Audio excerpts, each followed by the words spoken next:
tough in John. Now we gotta pull somebody from it. Yeah. Well, why don't we go ahead and start? Okay.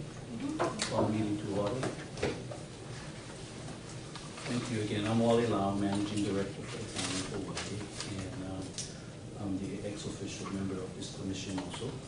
And I really, on behalf of myself and the mayor and all of us, we really want to thank you folks for giving up your time, your energy, your talents to come and serve on this very, what I consider very important commissions. All commissions are important because they really helps us serve our community, which is our people of this island here, the best way possible. And so this Coastal Government Commission is one of those, and I look forward in participating with you folks when I can, but certainly getting folks' recommendation that we can share with the mayor. And again, how to make, as the mayor always says, how we can take care of make a safe and better place for our children and our families of our community. So again, thank you so very much for your guys' willingness to share. And then I'll give John a lecture after this. You know, a little bit about myself. I came to Hawaii Island about 15 years ago, and after working for community schools there, and wanted to just start another kind of life, I guess. Wanted to kind of spend more time with family, enjoying the beauty of this great island here. And somewhere along the line, I started my own little nonprofit on the west side called the Neighborhood Place of Kona, with the help of Susan. And but what really happened is that I thought I came here to kind of downsize and downshift and go fishing. Mm-hmm. And but what I got involved with was with the community. And somehow, as I gave to the community gave back to me and my family tenfold. At which time then I said, I think this is the reason why we're here. Hey, Mr. John. Mr. Lau, good to see you, buddy. Good to see you. Come on down. Go ahead. And as I started to give back to the community, as I said, the community gave back so much to both, not only myself, but to my family, that I started to say, you know, wherever I can, my family came first, but wherever I can, I will try to serve my community through various boards and commissions along the way. And I found through serving through boards and commissions, whether it's locally here or state commissions that I sit on, I've gotten to appreciate the work that everybody's doing to not only make our island a better place, but our whole state a better place. Because my whole thing has always been healthy families and healthy communities. And one way we do that is by getting involved. But when I sat on these boards and commissions, I got to really know the people, my fellow commission members, and the beauty and the wealth of knowledge and experience, but really the heart that we come, because you know, we're not getting paid for this. We hope we give them a good bento once in a while or whatever, but we're not getting paid, you know. And so this is really coming, it starts from here first. It's starting from your heart, from your now. You know, something telling you, it's time for feedback, I want to help you. And then it goes to your head because you have all of this wealth and knowledge for wherever you are. And you want to share all of this to the commission or to your fellow commissioners and to make it better here. And that's what it happened to me. And I never really planned it that way. Somehow the feeling kind of creep in. But I started to pay attention. There's a rhyme and a reason for what I'm doing right now. So, you know, that's a little bit of me and my involvement with boards and commissions. And it does take time. It's a balancing thing. But I think, you know, at the end, you get a great satisfaction, at least one. And I hope that you folks will find the same thing here, in this commission here, and enjoy it.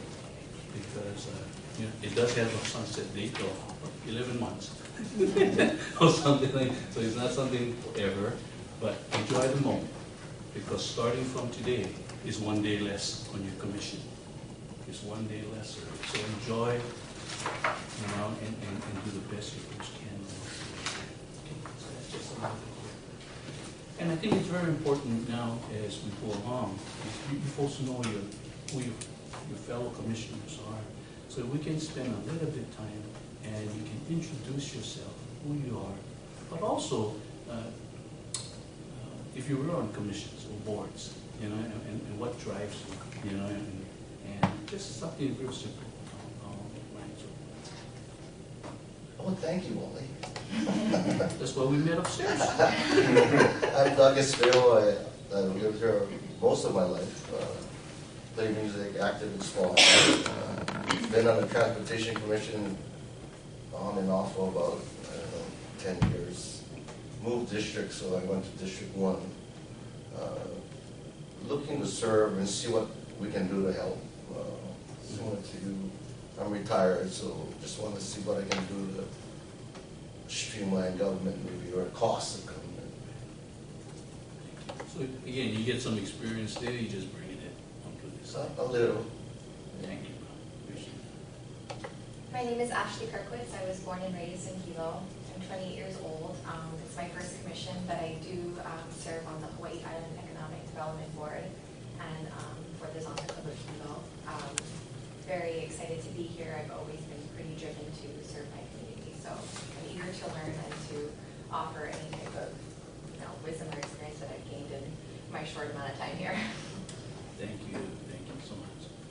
Morning, John. Good morning, buddy. Great to see you. Good seeing you. John Mitchell, social studies teacher at Kelly High School. Been at that campus 10 years, been out here 12 years, we're from Orange County.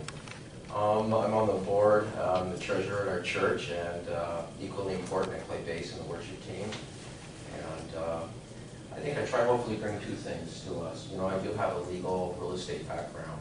Our family has probably about 7 or 8 buildings in Southern California we still manage. That keeps us certainly busy. And then just having a heart for the community. I wouldn't have made it here without all the support and help that kind of thing in the community. And with my daughter and I, we really love the community. We had a lot of people around to help us. And just looking forward to giving back.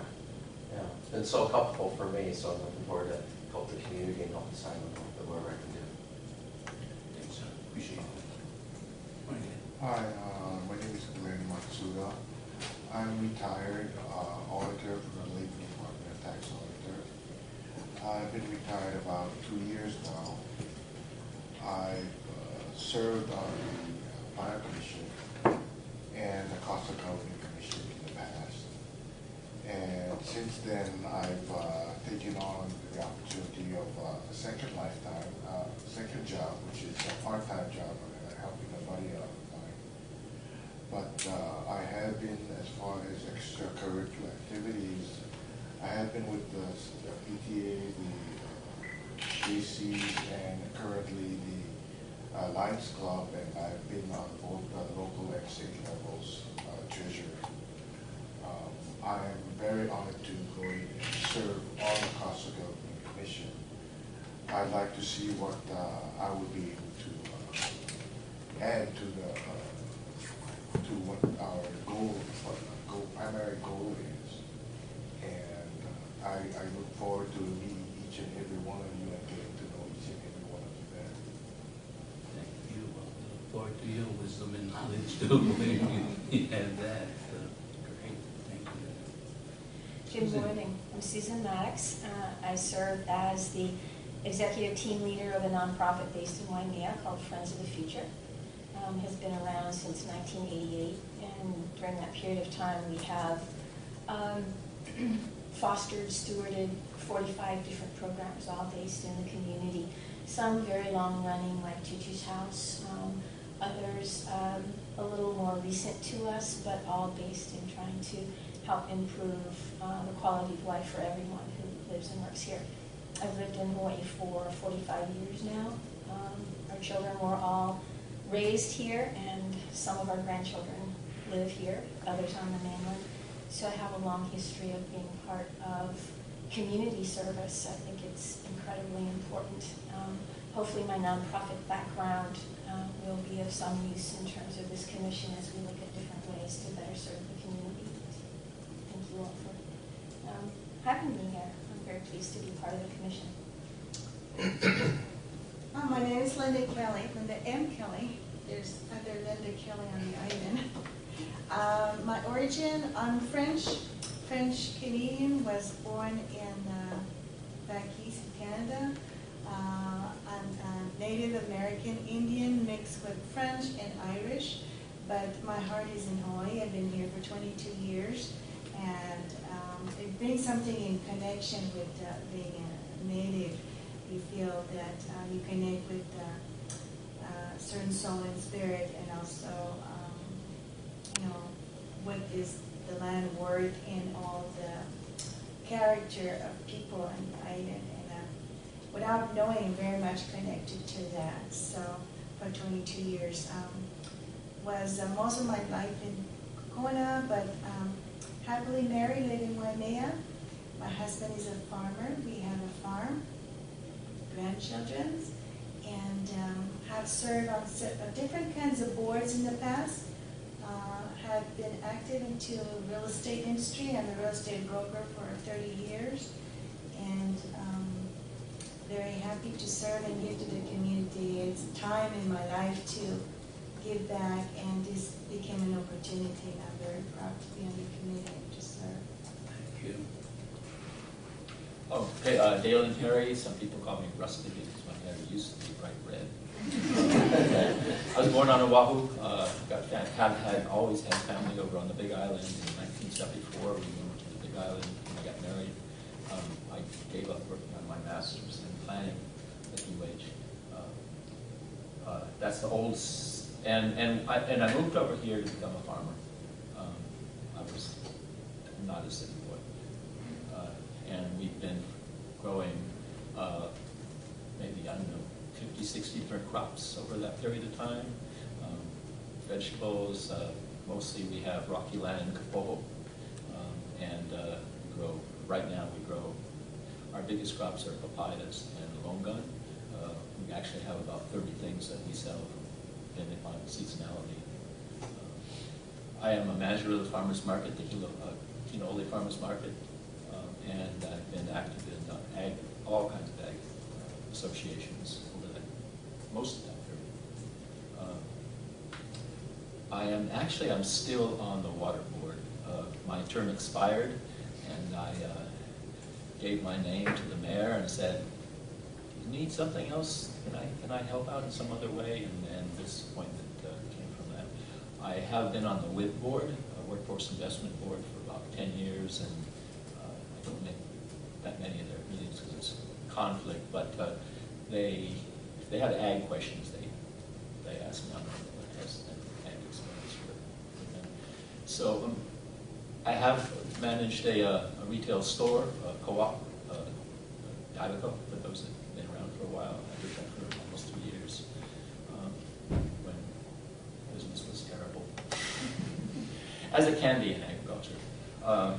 So I got a set of experiences and perspective that I think I will do my best to be helpful. And I think if I look at some of the things that were in here, there was a lot of stuff put in there, and I hope I can contribute. I will contribute as best I can, and I expect we'll have an excellent document with things for all the departments to save bundles of money.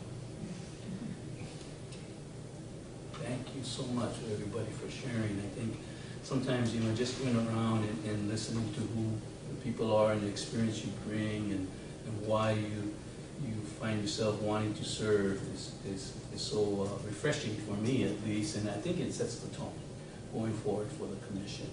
You folks have some great connections, certainly good experiences, backgrounds, and I think that's only going to help make the conversation even more productive, healthy, because you have different points of views, and we're not going to be a canoe that just spells around the circle, but you need both sides of the issues and all of that, and I think you folks have that. But yet, I think more importantly, as I started off, it comes from you folks is not out of your gut. You folks are here for the primary purpose of trying to make a County government more effective. effective and efficient for the betterment of our community. So again, thank you so much for servicing and for sharing of who you folks are.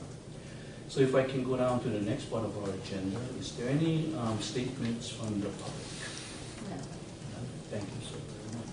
So we continue down. Now we go ahead with the election of our officers. And you know, you folks all know you pretty much all sit in boards or have experiences on that. And one of the most important things is the election of the officers. So that will kind of guide this canoe and everybody working together. So we're at that point now, and I wanted to take any nominations for the chair of this commission here. Do we have anybody that you folks want to? I'd like to nominate Susan. Second the motion.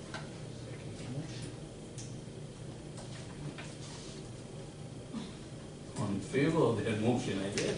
I was gonna nominate Glenn, but if you second her, I'm gonna go with you, buddy. Okay. All in favor of? Question? Yeah. Okay, question? Discussion about Miss Maddox here? What happened to the last person in the door? Good try, good try. Oh, a text from him, Susan.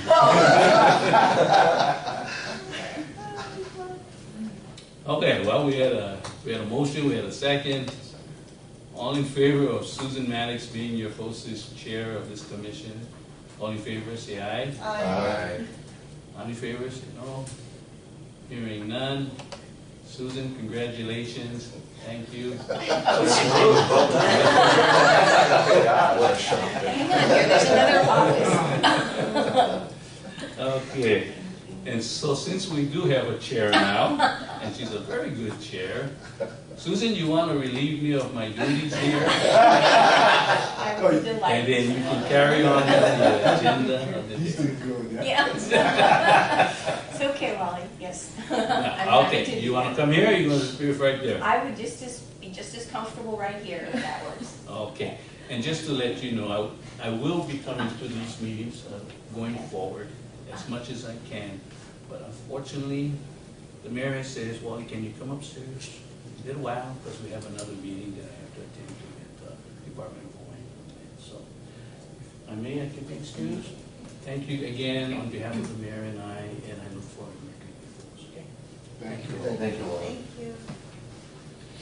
I'll leave this in. Oh, that's your That's my own. So Susan, you're on your own now. Yeah. So if you're following the agenda, so now you need to, We need to have a chair, nomination for a vice chair. vice chairperson. Okay. So you just call for nomination. All right, I would like to call for nominations for a vice chair. I would like to nominate Ashley. I'd like to nominate Glenn. Matsuda.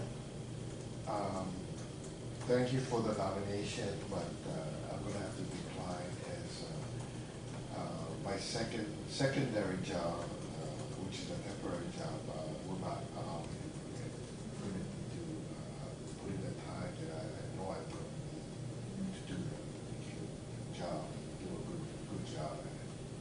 But thank you, I appreciate it. I will second for Ashley.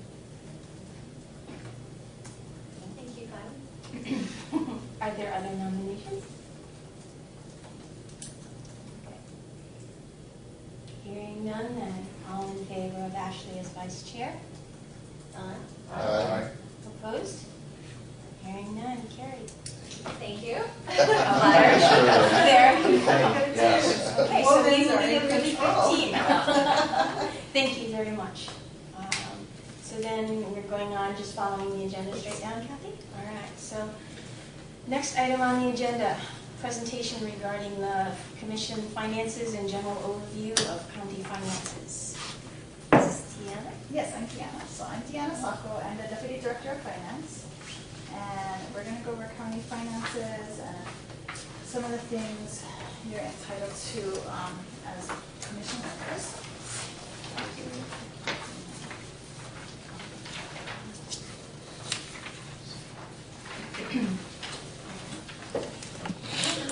gonna,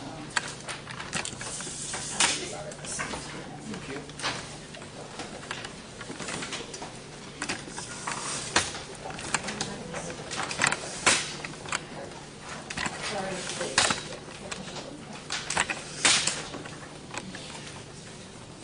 I think you're right.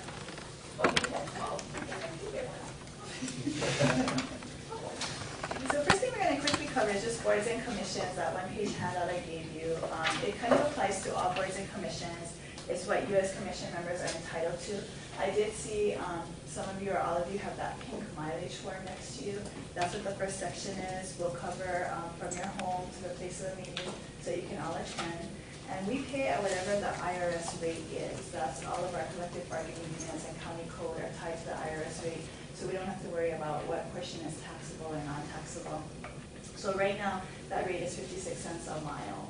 Normally they adjust it every January 1st. Sometimes they do a mid-year adjustment. So if it changes, Corporation Council or Mayor's Office will help you out with that. But as long as you can track your mileage, then they'll process the form and you'll get paid for that. The next section is on per diem. If you go inter-island or out-of-state traveling, I would guess you guys maybe are not going to do any of that traveling, but some of our other commissions do go for different conferences. So if you do travel, you're entitled to $90 for inter-island trips per day and $145 for out-of-state travel. Then also, sometimes if people are traveling, they need to rent a car. And our county policy is that it doesn't exceed $75 per day, which includes the car rental expenses and the parking charges. That's getting harder and harder to do as costs creep up. So we do have this form called Request for Adjustments and Exceptions, and they showed that they got quotes and they, couldn't get it under $75 with the parking and other charges included. And then myself or Nancy Crawford, as the Director of Finance, would sign off saying that's okay. We advise our employees not to take the costs, the CDW and the loss damage waiver. But we have what's called a county purchasing card, a P card. We're part of the state program. It's basically a First Hawaiian Bank MasterCard, and it has that insurance protection on it. Meal reimbursements, especially if you guys end up having all-day meetings, I think Kathy or staff will make sure you guys do have lunches, and those would normally be covered by the county. As long as you're not receiving per diem, and we do not reimburse for alcohol purchases. So do you guys have any questions on this one-page form? The biggest thing I think is the mileage and the lunches for you. So one of the things that's going to go over was a little bit about the budget process. And this booklet here is actually our annual financial statements. It's our audited financial statements. It's called the Comprehensive Annual Financial Report, or the CAFR. But on page 59 of that, it does have a brief summary of our budget process. So I don't know if you want to follow along, but it's there, so you don't have to remember everything I'm saying. But usually in about September of each fiscal year, our fiscal year is actually on July 1st to June 30th. So on about September, we get all the departments together and get the budget instructions based on what our projections are for the coming year. And frequently it's status quo, or as in past years, can you please reduce 5% or 10%, or how much can you cut? We came through that very recently, that economic recession, so it was a lot of declining budgets. So we'll give them the instructions, they go back, they work on it, come up with their best estimates. They have to look at electricity, at fuel costs. Our automotive guys watch the price of the oil barrel very closely, So they give us their best estimate. We put it all together and compose what the first draft of the budget, and meet with each of the departments in January, sometimes into December, to go over to make sure we understand their needs in the coming year, what programs they're going to be doing, what projects they have going on, what cost savings mechanisms they might be instituting, so that we can incorporate all of that into the budget. And then we start meeting with the mayor pretty much every week to refine estimates and give the best proposal we can. And so we have to submit the budget to the council by March 1st of each year. That's the first draft budget. Usually about the end of March, first week of April, the council then meets with each of the departments over a 3-day period to make sure they understand the budget and if they have any questions. And then the mayor submits the final, or amended budget on May 5th of each year, on or before May 5th. So then after that, it becomes basically in the council's hand, and they can amend it at that point if they want to. They have to have 2 readings at council, and they also have a public hearing as well at that time. At the same time, finance department worries more about the operating budget, so the revenues, the expenditures, what the normal costs each year that we need to carry out the operations of the county. The planning department does the capital budget, the big construction projects that we need to do, roads, buildings, large repair projects. And so they incorporate all of that into the capital budget. One of the things that's different about the capital budget is it's not funded like the operating budget is. In the operating budget, we have to submit a balanced budget. We have to have revenues that equal our expenditures. We have to know where that money is coming from to cover these expenditures. In the capital budget, it's a list of projects the departments would like to do, and they kind of assume that they'll get bond money or some kind of other funding source. Some of them are federal or state grant funded, so then we know the source, and those do have funds attached to them. The rest, they have to wait till maybe we do a bond ordinance, and lately the bond ordinances are very specific and have the projects mentioned, you know, that this is Peel-Any Street Extension, you know, this is the project we're going to be doing. So unless you have like a bond ordinance or grant money, you can't really move ahead. You have to have money kind of attached or allotted to your project before you can move ahead. So the capital budget's a little different. It also is good for 3 years. So the year in which it's adopted in 2 fiscal years thereafter. So it has a longer life basically. But planning is in charge of that budget. So the council has until actually June 30th to pass the operating and capital budgets. Otherwise, whatever the mayor submitted in May 5th is what's adopted by charter. So we don't run into that situation of, you know, a new fiscal year with no budget.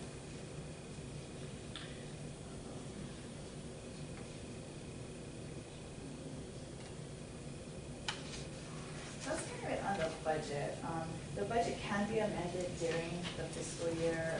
We might get a new federal grant, and so we would go to council to amend and add that in, the revenue and the expenditure, so that the budget always remains balanced throughout the year. As well as capital projects can be amended as well if a new project comes up during the year. The second part is just that, to go over the cap for just a little bit, it is our audited financial statements. There's a lot of information in here. There's management's discussion and analysis. There's the audit opinion. We do get a clean opinion each year. The MD&A starts on page 15, you know, which is kind of a high-level overview of our financials and where we're at. Page 28 is actually where the financial statements start. And it's probably been over 10 years ago now, but GASB 34, Governmental Accounting Standards Board, or GASB, is who kind of sets our financial standards that we have to follow. Came up with GASB 34, which kind of now allows us to account both like a government nonprofit like fund type accounting, as well as overall full accrual basis. So the first couple pages, statement of net position, is actually more like on a full accrual basis. It has all of our assets, all of our liabilities. If you look on page 32, that's more of our fund statements, where there are some accruals, there's definitely some of our assets, but it doesn't have like our buildings and our roads and our infrastructure. That's only in the government-wide. So there's some differences. So the first couple of pages, we do have to do depreciation and all of that, like a for-profit company.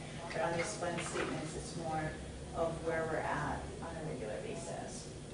When we do the budget and we talk about fund balance, then we actually do it on the budgetary basis of accounting. So there's a lot of information in here, including budget actual comparisons.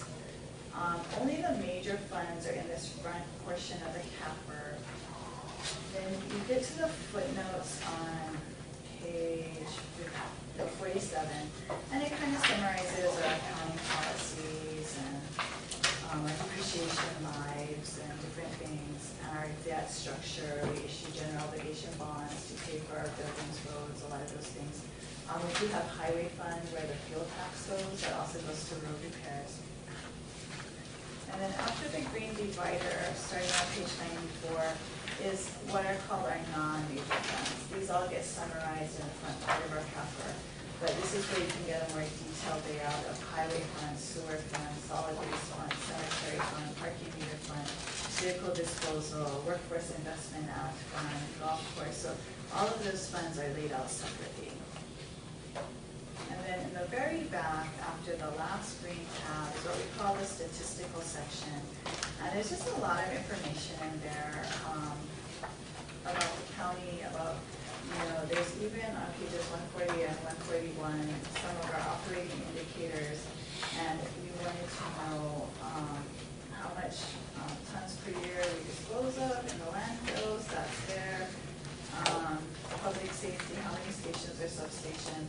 How many miles of county streets we have? That would be 945. So there's a lot of just, interesting information that, I'm not sure what track or approach this particular commission is going to take, but there's just a lot of information here. I'll summarize into one nice little booklet for you. So that's kind of our financial statement, as kind of as a resource for you.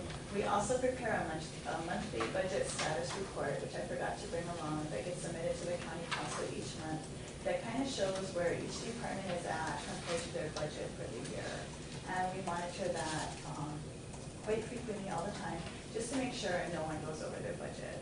So part of our financial process at the county is that each department enters their own invoices into our financial accounting system, which is Tyler Technologies EN system. And the system automatically checks to ensure that they have enough money available in their budget so that they cannot go over budget. Same thing if they enter a requisition for a purchase order, they have to enter that amount, and the system will check to ensure that there's enough money there. If not, they can do a transfer. If they have money in another account they can use, or just forgo the purchase usually, because there's not really any extra money usually that we could transfer into that department. That would require council action. The departments also enter timesheets for their employees. Our payroll system also checks to ensure there's adequate funds before we cut the paychecks. So they enter the timesheet in. It then goes to the accounts division. All of the invoices that are entered and all of the timesheets that are entered are audited by our accounts division, which is part of finance. So we do 100% audits. We have 7 different bargaining units or collective bargaining agreements that we have to abide by. There's one for police officers, firefighters, UPW, blue-collar workers, and then 4 different HGA units as well. So we have 7 collective bargaining units to monitor as well. So pretty much in the finance, all the dollars flow out of the accounts division. Payroll gets paid out of there, AP gets paid, accounts payable gets paid out of there, and all the money flows into our treasury division. That's where all the deposits are made. That's also another division of finance. Treasury is also in charge of investing, any excess money we might have, as well as helping to issue bonds when the time comes. Another function of the accounts division and finance department is we review all of the contracts to certify the funds. It's a requirement of the charter, just to ensure that money is available. And our accounting system pretty much already checks that because there will be a PO cut with that contract, so we know there's adequate funds available. And then 2 things, the last few years that we've had. One is an expenditure review committee made up of various people in finance department as well as a couple of the other departments, and they review all out-of-state travel to make sure that it's necessary. So you can't just book your reservations and go on a trip. It has to be reviewed to make sure that there's benefit to the county. And a lot of times those trips are mostly grant funded as well. Any equipment purchases greater than $5,000 are reviewed also to make sure that it's necessary to have that equipment, as well as non-construction professional services contracts over $25,000. So they make their plea to make sure that it's necessary. And then we also have a personnel review committee, and they review all personnel requests. So you have to pretty much ask before you can fill your vacant position. And you have to realize, we're coming out of very tough economic times, so we have to a very strict standards based on the department so that we could minimize our costs as much as possible.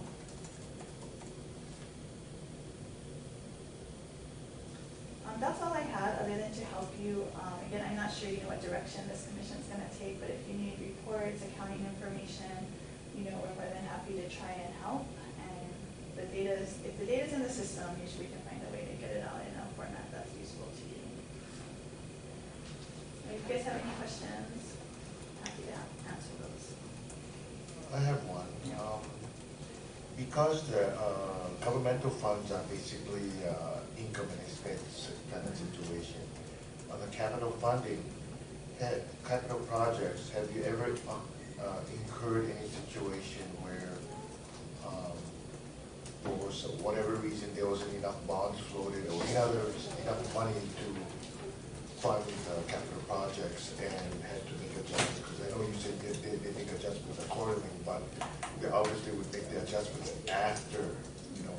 So how would that process? You have to pretty much have your source of funds available and before you can start the project. And so there's an allotment form, allotment request. So if you're in the bond ordinance and for let's say $10 million, then you would list that bond ordinance number and the $10 million. We may not have actually gone out to borrow it yet because we try not to borrow ahead of time so we don't have to worry about IRS arbitrage rules. But our treasurer is very good at monitoring that, and we have a short-term bond anticipation note program so that the cash will always be there when you're ready to spend it. But you have to have that bond authorization or a grant or some sort of funding before you can even start the project. Otherwise, the mayor will not sign off on it, or the director of finance. There's planning director, the department head for the project, the planning director, finance director, and mayor all have to sign off on that form. So funding has to be in place before we even start the project. Thank you. Yes. How do you manage both fuel and electric costs, which are tend to have there can be big changes? All right. Meaning monitoring the budget or just controlling the consumption? Both. Yes. Really, probably both of those really are up to Public Works. The automotive division of Public Works manages most of the fuel pumps around the island. Police does have some of their own. So they really monitor the cost of fuel. We have a special agreement. Our purchasing division helps to do a lot of the bulk buying. So we do a price term agreement at the beginning of each year. And because that market does fluctuate, it's a certain amount that they bid on, but it's tied to an index so that it will go as the prices fluctuate a little bit. So automotive monitors that. They were purchasing to put out that price term agreement, as well as monitoring consumption. They have a lot of usage records on what the average usage is each month, and as well as the price per gallon. So they monitor that quite a bit. If we were to start to run short, they would probably institute some sort of, I don't know that rationing is quite the right word, but restrictions. They do constantly remind departments, share vehicles when possible. I guess we all do that. Don't just, if 3 people are going to Kona, not everyone needs to take a separate county car. They can jump in the same car and go together usually. So those type of things as well. Electricity, certain things like the air conditioner are on timers, so they go off automatically and not run all night. And then they work with Helco and they try to monitor the rates so that we adequately budget for the future. There are definitely a lot of electricity usage throughout the county, including like our sewer pumps and lights at gyms and ball fields and things like that. But DPW has probably the larger consumption, the buildings and whatnot. But everyone kind of tries to monitor the best they can. Most recently, they've been instituting a lot of photovoltaic systems at the fire stations, police stations, especially buildings of 24-hour day usage. So West Hawaii Civic Center has one of the more efficient, has photovoltaic, has a lot of energy saving plans. There's sensors in the room so that if it doesn't detect motion, the lights and I think air conditioning go off. I've been in a room before where I obviously didn't move enough because the lights turned off on me. So that building is probably one of our more efficient buildings and one of our newest. So does that answer your question or? Yeah, I guess I so. think Sort public of. works would be a good one. I don't know if you guys are gonna meet with each department throughout this process. You guys can work out your process, but public works would be a good one to get more information on those specific items. Deanna, does the county usually finish the fiscal year within budget, or is there a tendency to kind of go over? We cannot go over budget. Okay. By law, we cannot go over budget, so we would need to either transfer from another account or find an additional revenue source. You know, if something is coming in, if revenues can always come in over budget, that's fine. So if we know we're high in a certain revenue area, we could go back to council, ask them to appropriate additional revenue in that area and then the expenditure. But by law, we cannot go over budget. So those budgets are, yeah, maybe more stringent than a for-profit company it's sort of an estimate. We have to abide by those budgets and cannot go over. And there's strict requirements in the county charter that I think department heads can be held accountable should something happen.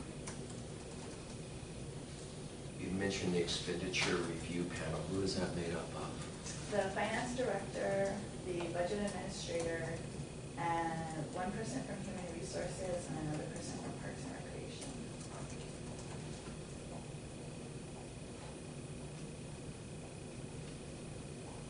And are you our primary contact?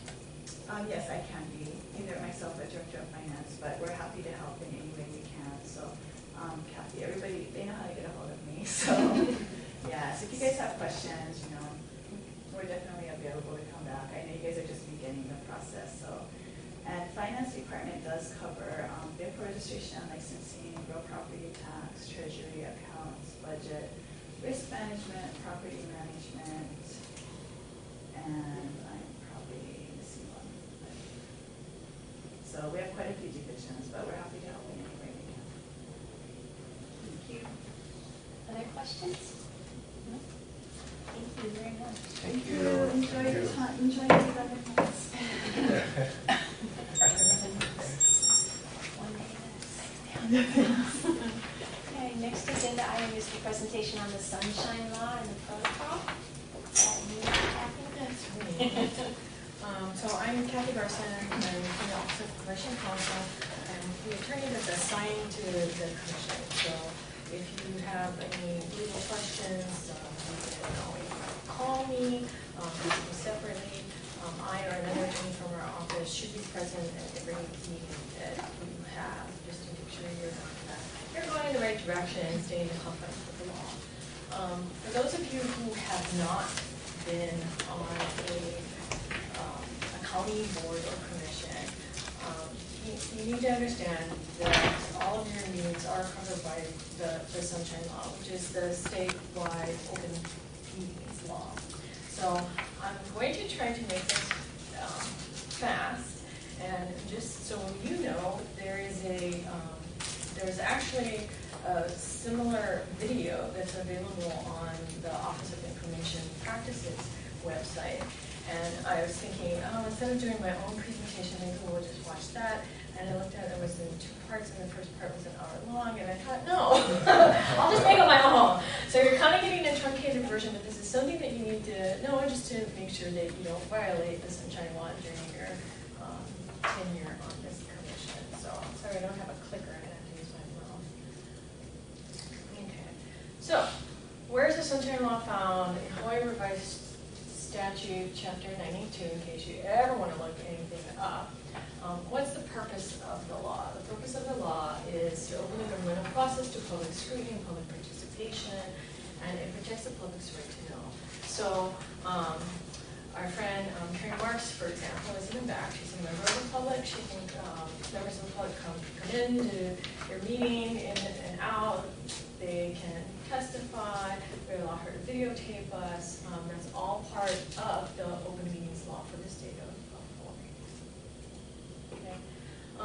And the policy for the state, which is contained in the statute, is that the formation and conduct of public policy, discussions, deliberations, decisions, and actions of government agencies shall be conducted as openly as possible. So again, the door is open. We publicize our meetings, and anyone can come and participate. So, is the Costa Government Commission subject to the Sunshine Law? Yes, it is. Now, you are an advisory board. You don't make the decisions advice, but you're still subject to this law even as an advisory commission. Okay. What does the Sunshine Law require? It requires that your discussions, deliberations, and decisions about board business be conducted at a meeting. Every meeting must be open to the public unless we allow an executive meeting. You must accept public testimony. You must provide notice of the meetings, and you must keep minutes. Okay, just going to go through these factors individually. So as far as discussions, deliberations, and decisions must be conducted about board business, must be conducted at a meeting. So the first question really is, what is your board business? And board business is matters over which you have supervision, control, jurisdiction, that are before the board or reasonably anticipated to come before the board or in the foreseeable future. So, key things in here is board business means something that's within your authority or will be on a current or future agenda. So, if it's a matter of board business, you cannot discuss amongst each other. There are exceptions. You cannot, more than two of you can't discuss board business outside of a meeting. You need to be in a meeting and discuss it so that the public can participate and hear what you're saying. So what does this mean? You cannot caucus, poll, email each other as a group and have discussions amongst yourself outside of a meeting. You need to have a meeting in order to do it. So I know, especially for new board members, it's really tough because we're so used to, have this question and I want to blast all of you, and ask this question, and the meeting's not till 2 weeks from now. You cannot do that. You must have all of your discussions about board business here. Now, if you're friends with somebody and you wanna, invite somebody to dinner, not a problem. Not board business. You can talk about that. If you're on another board together that wouldn't be subject to Sunshine Law, you can talk about that. Whatever. Just not board business among board members. Okay. Emails emails the one that usually board members sort of forget, because let's say I sent an email and I had you all on there, and then you replied all with a question. Not supposed to do that because that might start then a discussion between the board members, and now we're having it privately, and the public doesn't know what we're talking about. So we need to watch that. So what I'll do if I'm sending you all an email is I'll blind copy you, and I'll say, all board members are blind copied on this email so that you can't reply all and mistakenly violate the Sunshine Law. So no emails, no memos, no telephone. Okay. However, what you can do, okay, so in these circumstances, you can discuss board business outside of a meeting. Okay, so general rule is no. Now these are sort of some circumstances where you can, and I'll go through these individually. Yeah. All right. Well, I'll come back to this one. This kind of didn't fit. Mind about that. Okay. So permitted interactions. 2 members. Okay. 2 people can communicate privately. Okay. However, you cannot commit to vote.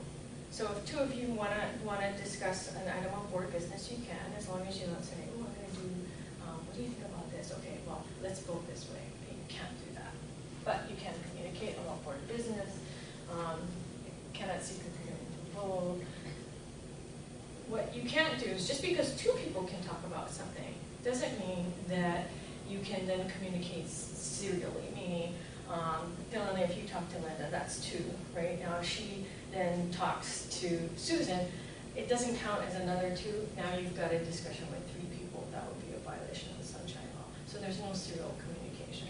So it's probably just better, if you're going to talk about board business, that you just limit it to the meeting than try to do that. Or you just be careful that you don't talk to anyone else about what you talked about. Yeah. Okay. Now, this whole 2 members can talk. It's not applicable to you, but this rule does not apply if 2 members constitute a quorum. So, yeah. a 3-member board, then this rule doesn't apply. Okay. Another permitted interaction is to investigate matters. So 2 or more members but less than a quorum. The quorum's 5, so between 2 and 4 members, okay, can be assigned, sort of like in a subcommittee way, to investigate a matter concerning official board business. Okay. But what you need to do if you're going to form basically a subcommittee to investigate something, is you need to form this 2 or 4 person committee at a meeting. You have to define the scope of what it is that they're going to investigate at one meeting. Then they go and do their little investigation, then they come back and they give a report. And it's also at a public meeting that they report this.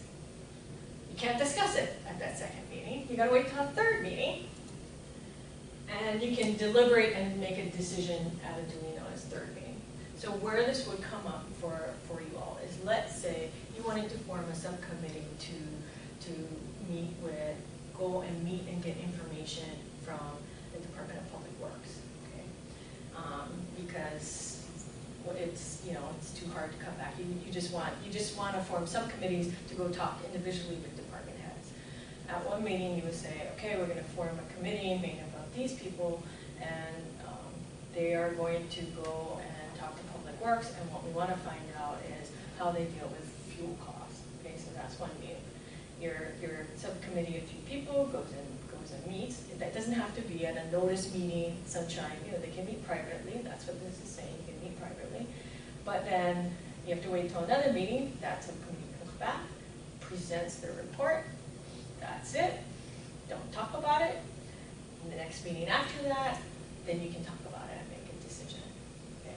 So it can be done. Again, you have to understand that what the Sunshine Law is meant to do is make everything transparent and make everything public. So it's really meant to discourage those sorts of private meetings and have everything out in the open.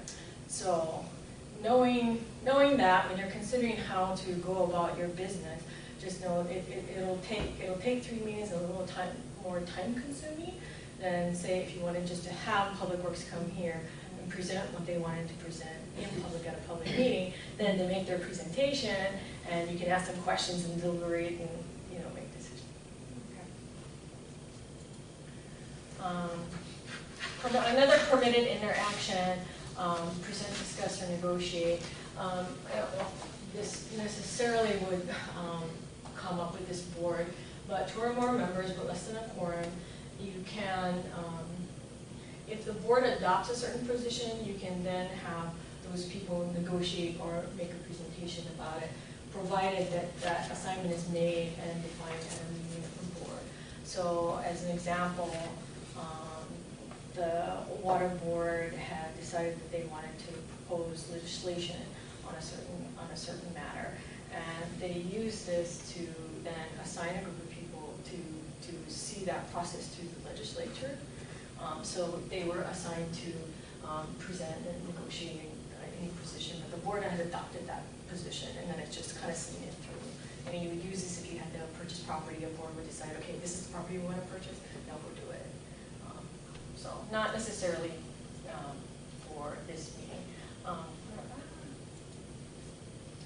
Selection of officers, you kind of did this already, so not really applicable, but another thing is 2 or more members but less than a quorum could have a private discussion concerning the selection of the board officers.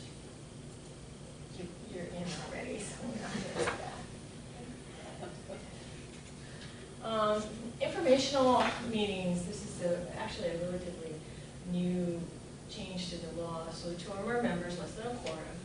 You can attend an informational meeting or a presentation related to board business, including a meeting of another entity, provided that it's not organized for this board, and you can participate in discussions, but then you can't have a commitment to vote. So I thought there was a So what this means is, let's say two but less than a quorum, so 4 of you, right? You can go to a council meeting where they're discussing something that might be considered your board business. You can do that, and you can participate in discussion. I have a question. Sure. Because the quorum is 5, of course, we're all gonna do our best to be here, but life happens. So there are circumstances where we have trips being planned or family emergencies. Assuming that we can, via a video, internet, conference calling, can it be done? Yes, it can. I actually skipped that slide, but you can. Well, you can have a video conference meeting, but there are certain restrictions. The public generally has to be able to participate, and they would have to be at the location where you are, allowed where you are, and we have to notice that that is open to the public. There's an exception for somebody who had a disability. If somebody's out of state and they want to participate in the meeting and they have the time, can they conference call? The problem with that would be that wherever you were, we have to say you were open, that the public could attend at that location. If it's out of state? Yeah. That'd be difficult, Unlikely, likely. yeah. But, please don't do that. Okay. So, I skipped the video conferencing slide, let's make sure we're on that. So there are video conferencing, we do have that ability at certain sites within the county. So hopefully when there's an item on the agenda later on where you can discuss if that's something that you want to do, like if you're coming from Waimea or wherever. The only issue logistically that we have from that is that we'll have to coordinate, having those sites open, we have to coordinate the room availability, and then we might be a little bit more limited. So we'll discuss that when it comes. So because I don't know if you ever watch council meetings, but right, they have various different locations, right? So we're here, you can be in Kona and testify from Kona. There's a Hawaiian Ocean View site, there's a Pohoa site, there's a Kohala, I think, site now. But anyway, so everybody can testify from those locations, everybody can participate from those locations, but it's set up in specific places, again, to allow the public to communicate. And if a board member is present at one of those locations, then, and we lose audio, it needs to be canceled. It doesn't matter if 6 of you are in Hilo and 1 of you is board members in Kona. If we lose audio, the meeting needs to stop. So Stop until it can be restored, or stopped altogether and you're done for that day? You're done for that day. There's a little bit of leeway, I think. Usually we use like a 15-minute sort of interval, but other than that, the meeting needs to terminate. But that's just if we're trying to, like if you took a normal break, we're trying to fix the audio communication. But once it's down, you can't have the meeting, even if you had quorum at the one site. So. So we have to start all over again, going over whatever was already discussed before it just. No, you would just basically just end the meeting there. Oh, okay.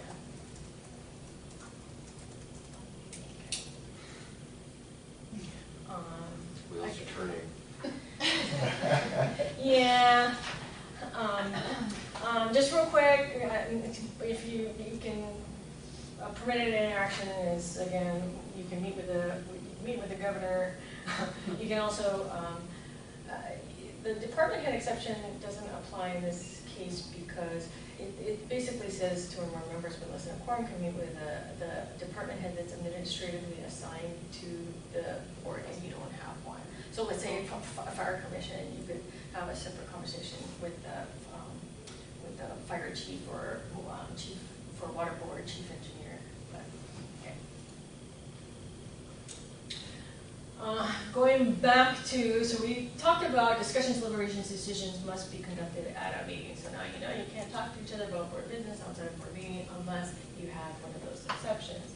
Okay, now, every meeting must be open unless executive session is allowed.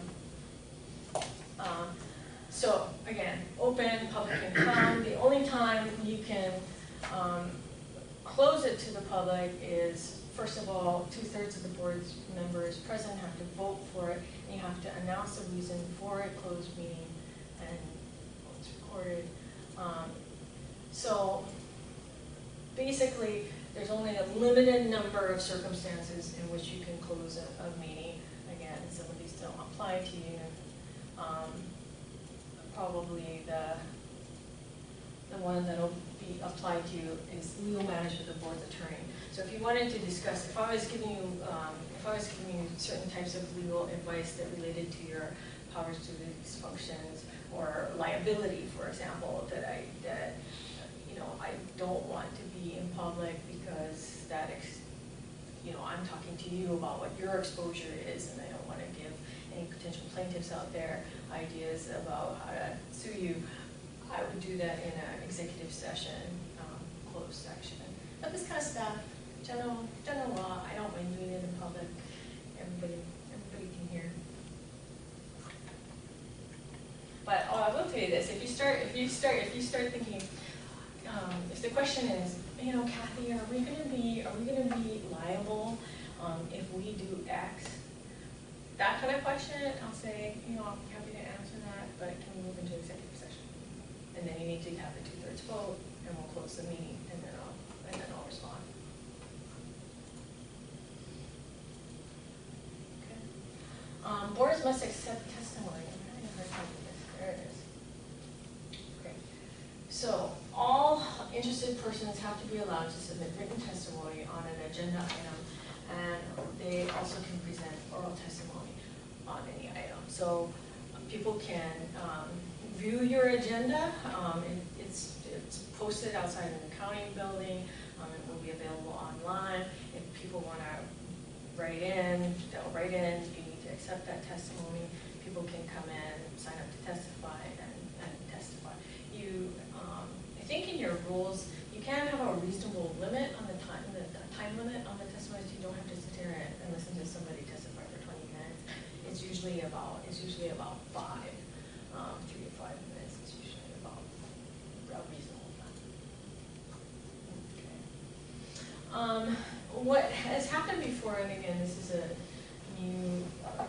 relatively new addition, is so if the meeting has to be canceled for some reason, like let's say, John never showed up and then there are only 4 people here.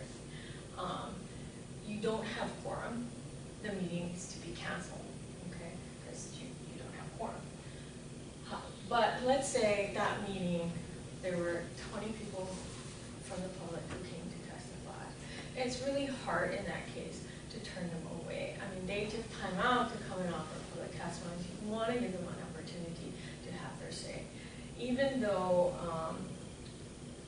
the meeting is canceled, board members who are then present, you can accept the testimony and have the people testify, but you can't have any deliberation or decision making at that time. You would have it at a subsequent meeting, and we need to have a complete record of that testimony, and then we'll pass out that testimony at the next meeting before any deliberation, discussion, or decision making is done. So, and copies are provided, and then a report is done by members who are present at the council meeting about the testimony and presentation. So, really, this was just for that situation where a bunch of people from the public show up, and it's just really hard to say, oh, I'm sorry, we don't have quorum, go away and take time off kind of thing. So even oral testimony is sufficient? Obviously, we're not going to do any deliberations, but You're just not everybody's going to have everything written out, some people just go there. Right, you right. know, But, I mean, we'll be there, Jen will be there, so, you know, everything will be recorded. Yeah. But Oh, you can, basically, you're sitting there and listening, Yes. yeah, and that's it. And of course, you know, those people, they have the option of leaving and coming back when you're all here, because some people won't like that either, because, you know, they want to say what they need to say to the entire board. But then that's an option for them, so we'll give them that option. Okay, boards must provide notice. So we need to provide notice of all of your meetings, public notice. So there's written notice, time, date, and place. We have the agenda. If there's an executive closed meeting, executive session meeting, then we know that there's going to be one. We need to agendize it.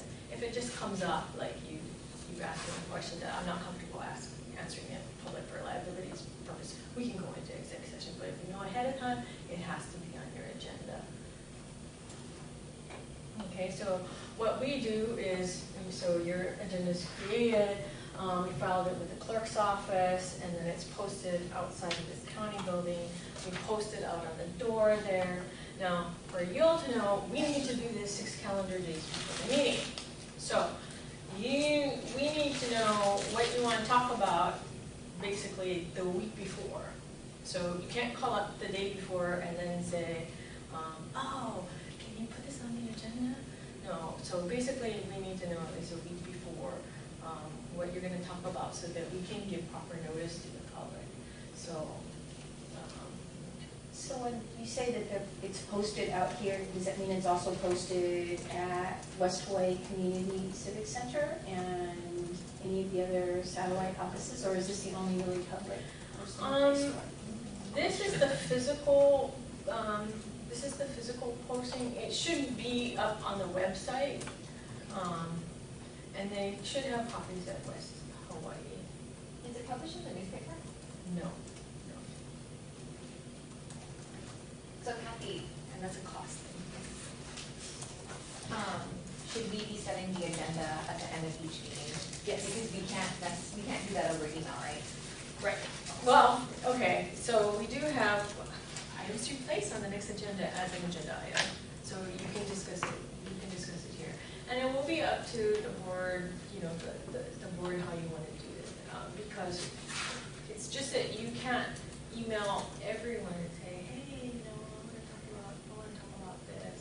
You know, what do you guys think about it being put on the agenda? That's what you can't do. But depending on how the board wants to work, you can communicate with the board secretary. So say it's a free-for-all. Say you decide, you know what, any one of us who want anything on the agenda, just go ahead and tell Jen a week before that you want it on. You can do it that way. So you could email Jen and say, hey Jen, I wanna talk about X. You know, can you put it on the agenda? I want to talk about Y. Can you put it on the agenda? And she'll just put it on. And you know, when the agenda gets posted, you'll know all what everybody wants to talk about.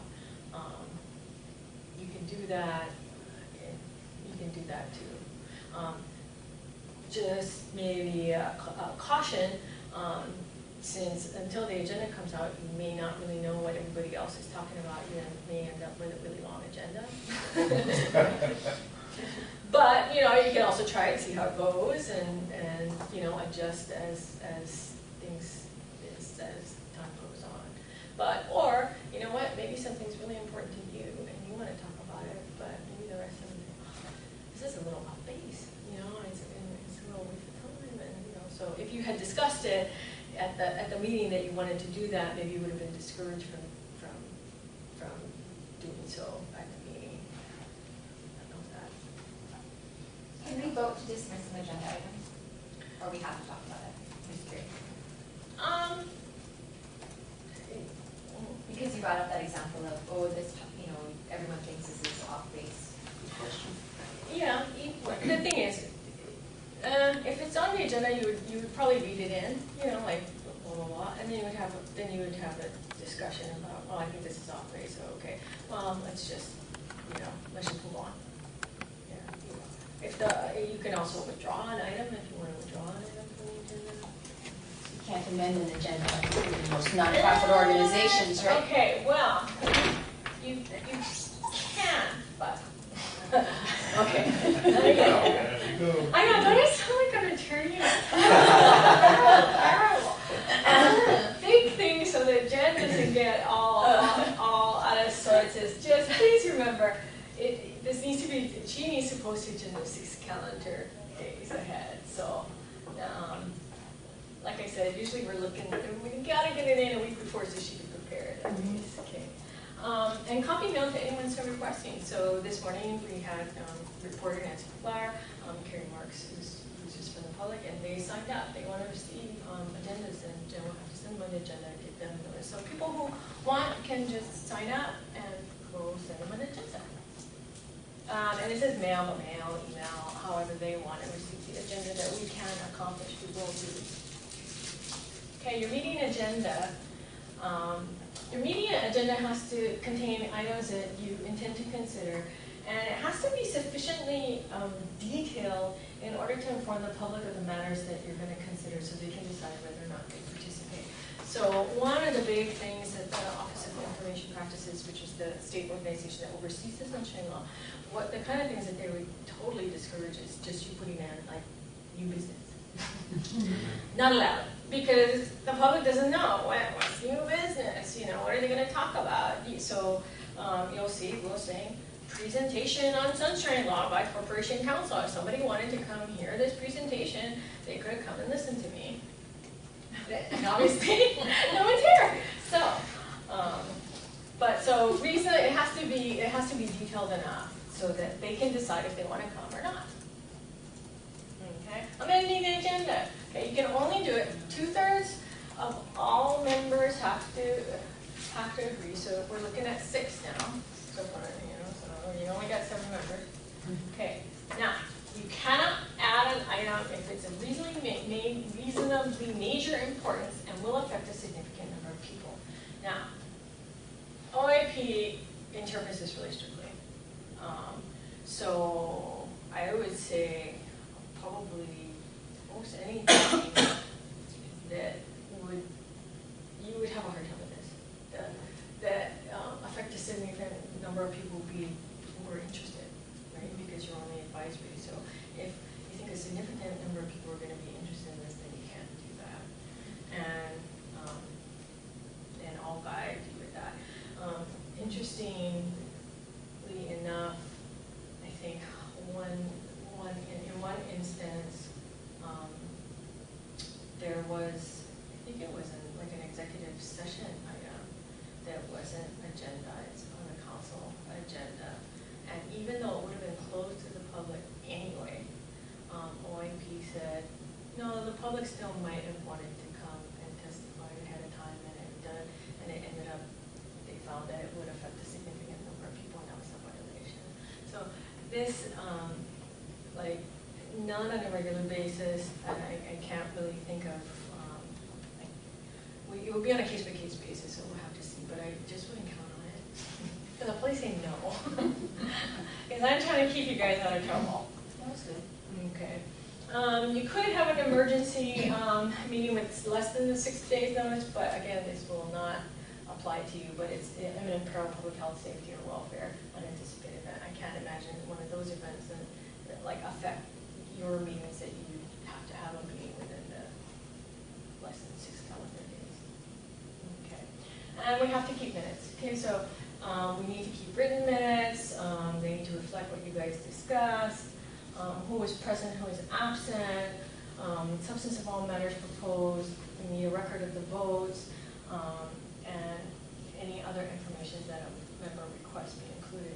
And it has to be made public within 30 calendar days.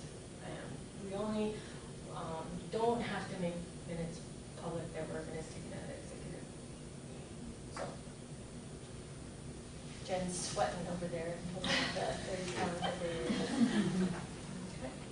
And then just so you know, if you violate the Sunshine Law, any action you took in violation of that could be voidable if they prove a violation. And also there could be a lawsuit about that. So again, again, I'm gonna keep you guys straight so that doesn't happen. This is OIP's website, like I said. If you want the hour-long version of this, feel free to go there and watch it on your own time. This is what their site looks like. And the Office of Information Practice, their job is to ensure government stays open. That's just my disclaimer. I think you can call me. And let me go back real quick to that. Oops. Let me go back to that. I was having a hard time figuring out where to put this. And I obviously put it in the wrong place.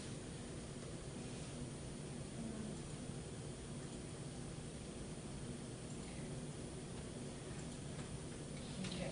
So for video conference meetings, you have to have audio and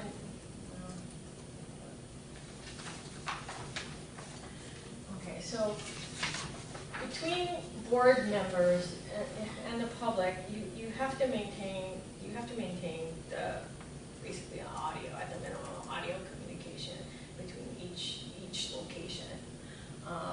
And you cannot decide at the last minute that you're going to be somewhere else because we have to put the notice on the agenda so that somebody's going to be at another location. So for example, we would say, you know, Commission member Linda Kelly will be present at the West Hawaii Civic Center site, blah, blah, blah, give the address, okay? And we have to say that the public can attend at any location. Again, there's an exception if you have a disability. And the meeting is terminated if audio interaction is not maintained at all locations, even though the quorum of the board is physically present. If we're using audio technology and you have a visual aid, you have to get it to the other locations if they don't have it previously within 15 minutes, or you can't take any action on it. So for example, this presentation, if we were doing an audio only with someone, they would have had to have gotten a copy of my presentation and had it available for all those people at that location. Is that pretty complicated? So if we as a group decide that this body will always meet in person, how do does that then require members of the public can only come here? True, but you can have your meeting. To supply, they cannot participate video conference at another site. Do you just offer No, testimony? we could do that. Like your board could be here, but we could have public testimony from other locations. Just know that logistically, somebody has to set up the equipment and then be present at that other location to make sure the equipment's ready and run the public testimony. So, I mean, we would need to know way ahead of time and then say, get somebody from the clerk's office at West Hawaii today, the West Hawaii Civic Center, to open that location and direct the public and stuff like that. That location is not already open. So I don't know. You mean, Somebody wanted to testify, is that not? so we have to set up the video conferencing in that location and then have it up, and we have to be in a location that can connect with that, and then you can allow it. It's totally doable. The council does that. The council does it, and it's fine. Just be mindful of the logistics, and it depends on how often your meetings are. We may have to switch dates. Things like that. I mean, it just has to. There's some planning involved, and just know that. The other thing is, we just happen to have the meeting set it here for Hilo, but you can go Hilo Kona I was too. going to ask, can we Yeah, rotate that- around? And that is not a problem at all either. Using her video conferencing analogy, then if we have video conferencing, does it have to be for Kohala Papua? No, you can For choose. everybody, or just maybe just Papua? You can choose your location. Okay. You can choose your location. And again, you know, yeah. But you know what I'm saying, I right? am saying- Everybody, I'm gonna need to make it available to everybody, is what I'm saying. That's basically. Yeah, I mean, you could do it that way. Yeah. I mean, it's obviously gonna be more of a task to do it, but. Correct. And cost. Well, let me ask you, excuse me, let me ask you a question on the agenda, maybe skipping way ahead on number 12. It said next meeting, March 6th, will be at the County Aging Disability Source Center.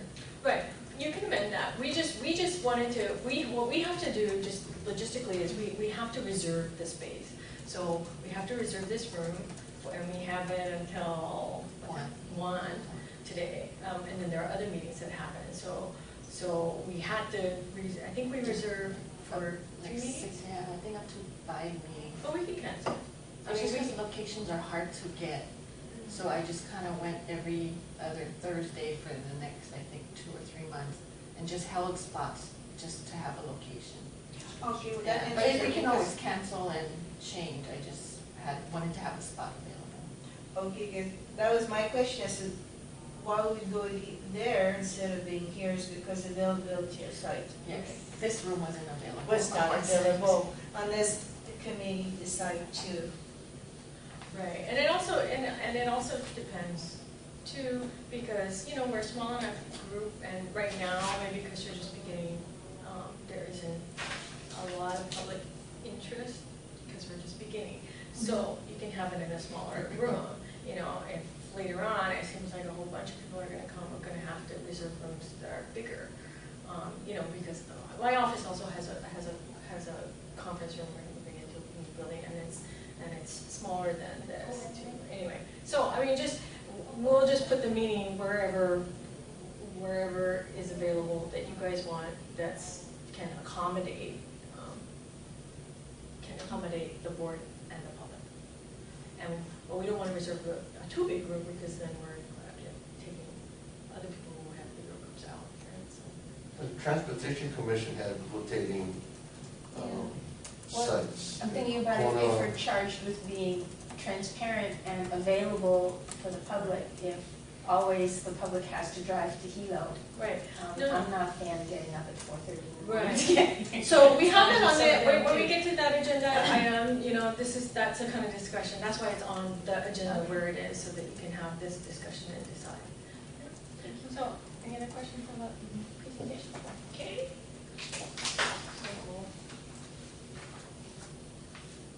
We can move to The next item, which also appears to be you. I know, remember? So, presentation on the duties of the Cost of Government Commission and approach. Okay, so now, it's just to give you a framework, in case you didn't read the entire binder that Jen gave to you. Duties of cost of government. So you're created by charter. You should have a copy of the charter in your binder. Your job is to study and investigate the organizations and methods of operations of all departments, commissions, boards, offices, and other instrumentalities of all branches of the county government, and determine what changes, if any, may be desirable to accomplish the policy set forth herein. What is the policy set forth herein? That is also in your charter.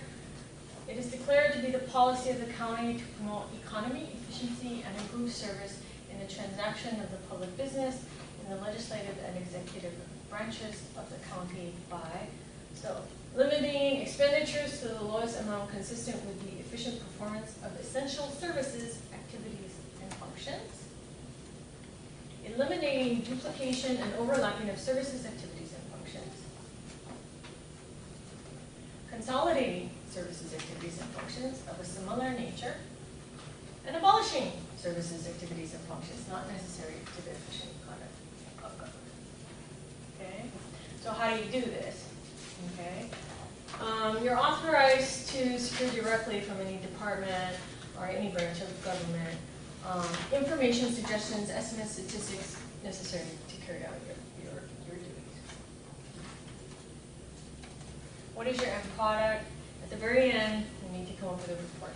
Okay, so you have to submit a report of your findings and recommendations to the mayor, managing director, and council not later than 11 months after its appointment. There's good and bad to this commission. You have it's a limited, you're not talking 5 years, you're talking 11 months, but that also means that there's a lot of crunch with this board. Okay. Cost of government was first created in 2000. The first report was in February. And we gave them all of the reports, Jen? They have? The three, Yeah. Okay, so we gave you all the past reports. They also are available on the county's website. I think we gave you put hard copies in there. So the first report, they were able to finish 11 departmental reports. And they drafted reports on 5 of the departments. And then they worked on 6 more. The second report saw input from everybody, commissions and department. They focused on environmental management, police, planning, and public works, which I believe were the departments that the previous commission only did drafts reports of. I think that's how it worked. Yeah. So the 2003 did a draft of these reports, and then the 2007 commission basically finished. The last cost of government commission, it looked at everything, which is actually by charter you're supposed to at least take a look at everything. And they developed 10 priority recommendations. That report summarized the process and procedure, and it did a bunch of things. It had countywide recommendations and department-specific recommendations. Your report, by my calculations, is due January 20th, 2015. So, done, signed, sealed, delivered by January 20th. Did I count right? This is right there, yeah. Take a look.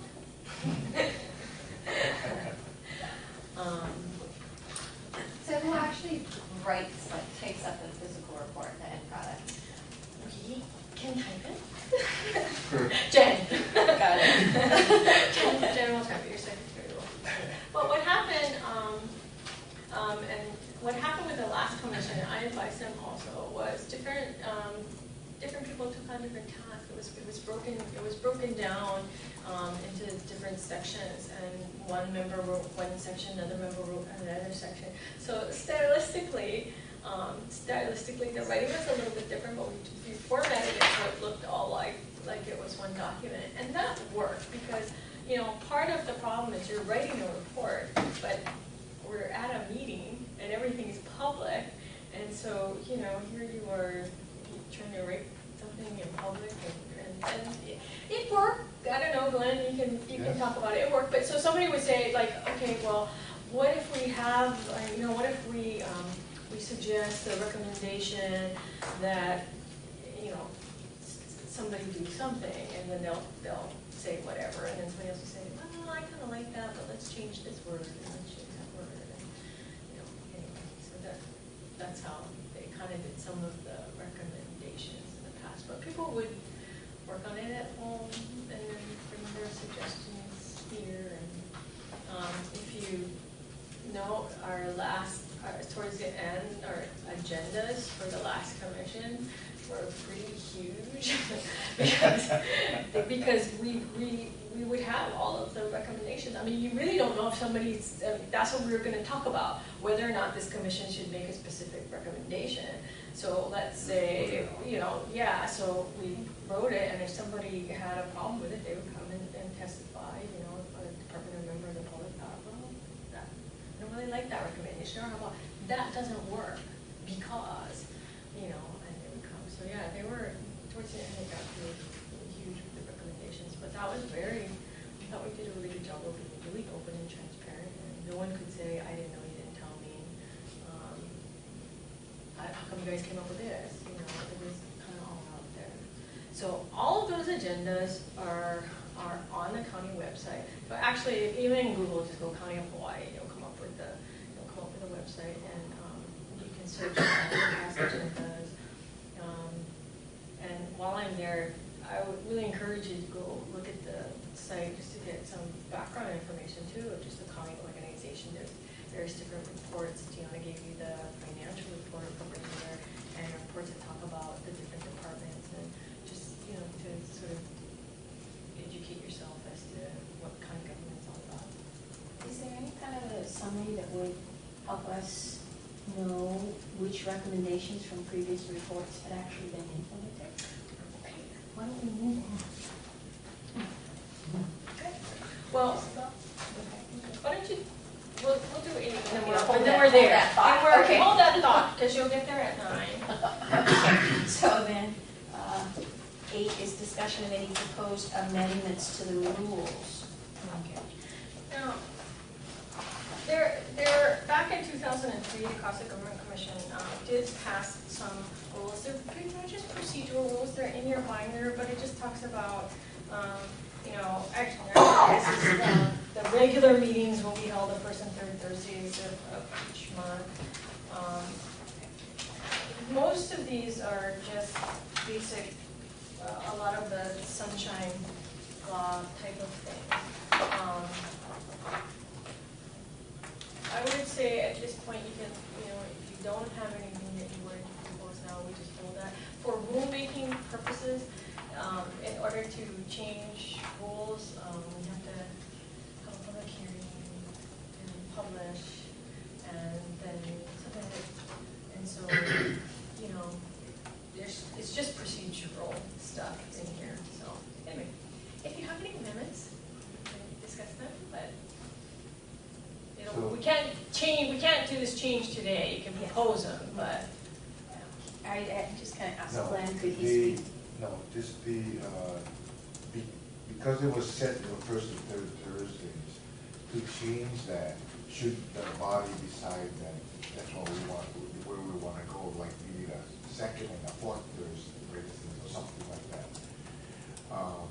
Obviously, it's going to have a bearing on the scheduling because of the place and all that kind of stuff. But can that be implemented? Should that be the decision of the body? Yeah. This question. yeah, we can. I mean, it's possible. This is just saying, you know, that's sort of where the regular meeting is, but we can, it's basically subject to. Same thing with the times, correct? Yeah. Time of the. Yeah. Without having to go through the process that you were describing? I believe so, yes. As long as we give proper notice.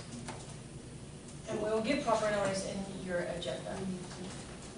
So in the time, let's say the meeting time is going to be hard for me, because in the afternoon would be easier, but then, you know, it's maybe easier on everybody else in the mornings, but I don't know. Okay. You know, situation.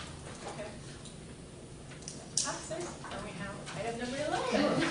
I tried to anticipate Nice all of the things, Yes. questions that you guys might have.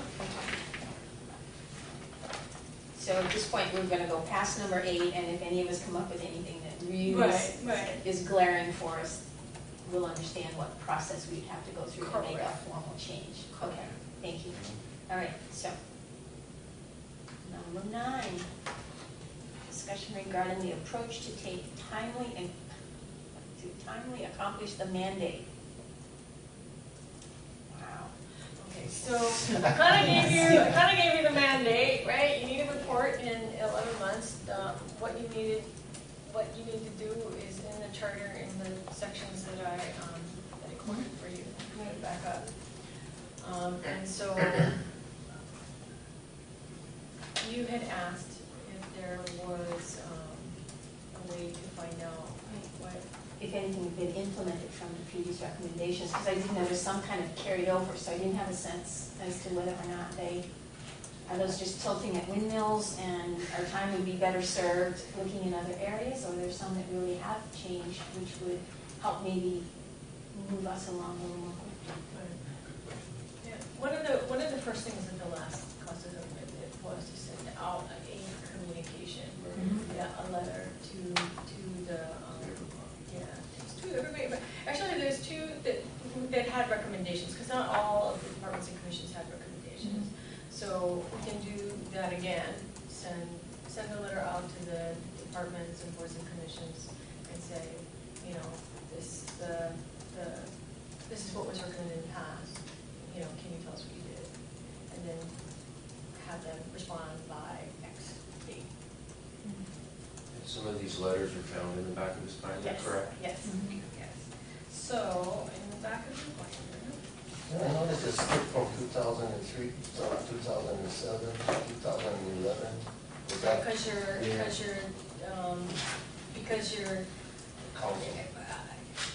when you're after the new mayor. Well, not necessarily new mayor, but after it should be every 4 years. I think there's just a little bit of a time delay. So the letters were really good, but it didn't tell me, it just went out, it didn't say what came back, whether or not they responded and said, yes, we implemented, or no, we did not. Yeah, So- and that- Gives us half what we want. Yeah, and they did get responses, they did get responses back and incorporate that. But so, if that is something that this commission now wants us to do, then, you know. Sounds like we're adding extra work. No, but that's part of what, that's part of what But you need to do. if you have the answers already, all you have to do is Xerox copy them, right? No, this came from the last commission. Yeah, but that's a question, right? No, my question was, this was the letter that went out with what the recommendations were. The prior year. But that, yeah, so that's half, but the back half of that is, did they respond and share what they had implemented or not? Well, let me, tell me if I'm misunderstanding. She's asking, those letters went out to the department, and I understood that to say the department had answered, and they are in file somewhere or been shared with the mayor or somebody. So can we get copies of those answers? Okay, those answers would have been on the previous report, though, not on this last report. So so essentially, we want to know what Glenn and the last commission had recommended and asked the department heads, from this 2010 report, did you implement anything that we suggested? Right. The So results of that. they don't We have don't the know answers that. for that on file yet. Because she's referring to the 2007 report. Right. So you would, if that's what you want to do now, we can do that now. And so then Kathy, they would respond by a certain amount of time, and Yes. then we can schedule a follow-up meeting Yes. with them to interview them? Okay.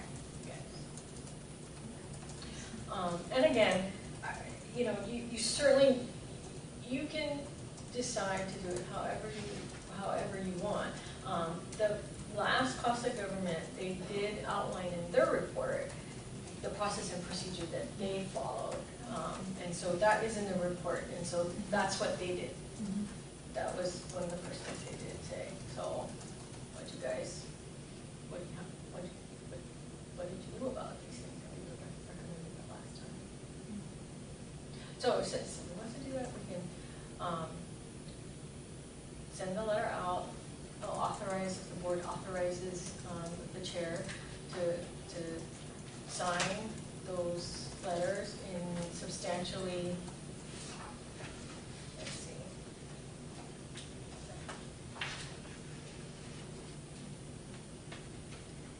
Right there, this one. And is all the communication written? Can any of it be online? Can we Oh, use we the would- newsletter? We would email. Well, I was thinking about things like, if you were looking for input from everyone, if it was open for employees, opportunities to comment, can responses go back online using something like SurveyMonkey, or or is that all outside the? The employees can communicate back, so for, so they would have the board secretary's address for the board, and then she would just collect all of the responses, and then the response would then be given to you as a collective body. Get a lot of responses. Yeah, well, yeah, a little or a lot. I'm just thinking about how we gather, how information can be gathered, and some of those online tools would allow people, anonymity would open it, or allow us to structure some questions that could bring back answers that would be analyzed, just in terms of the a lot, a little, not at all kind of things. Sort of, we're not asking the same questions that were asked previously. Yeah. Well, maybe just follow up also. See what's happened. Yeah. So again, in the back of your binder, I think it's the last, actually, if you look at the last few letters in there. That's what, The last few letters, you can just flip to the back and read it the Japanese way. So, like, for example, it says, the prior Costa Government Commission issued a report on this date. In that report, the Costa Government Commission made the following recommendations for your department, blah, blah. Please advise us if your department implemented said recommendations. If they were not implemented, please state why. You can add to that though, right? We can ask them, what do you suggest, in terms of how we can make your department more efficient, and what challenges you see that you would like to know. Correct. And I think that was maybe the second letter. Then there's another, you keep reading backwards. There are other sample letters that were also sent out to boards and commissions, to the council, to the department heads. We weren't getting very good responses, or timely responses.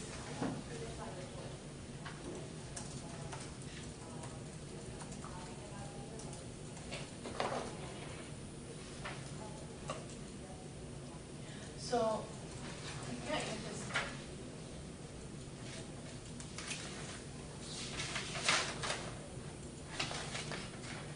So the.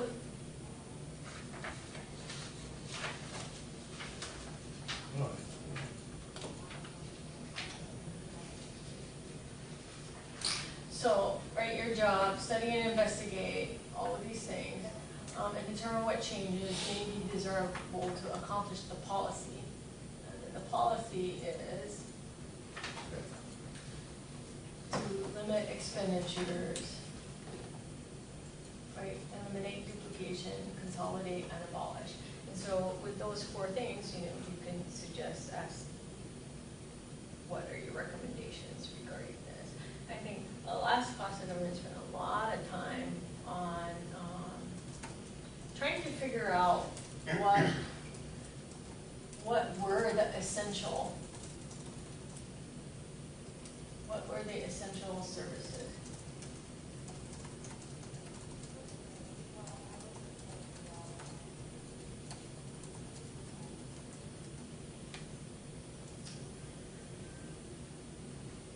And what was a public business, and what were essential services.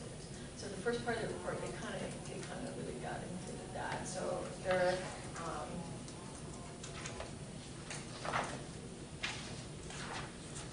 if you want to accept what they came up with, that's good. If you want to do that, that's fine. Or if you just want to point blank ask them, what are your ideas about 1, 2, 3, 4? You do that.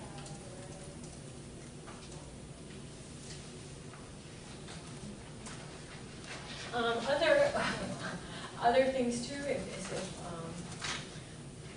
if we can ask the departments to come in and make presentations to you, so that they, instead of writing it down, you can invite them to come in and you can ask them questions.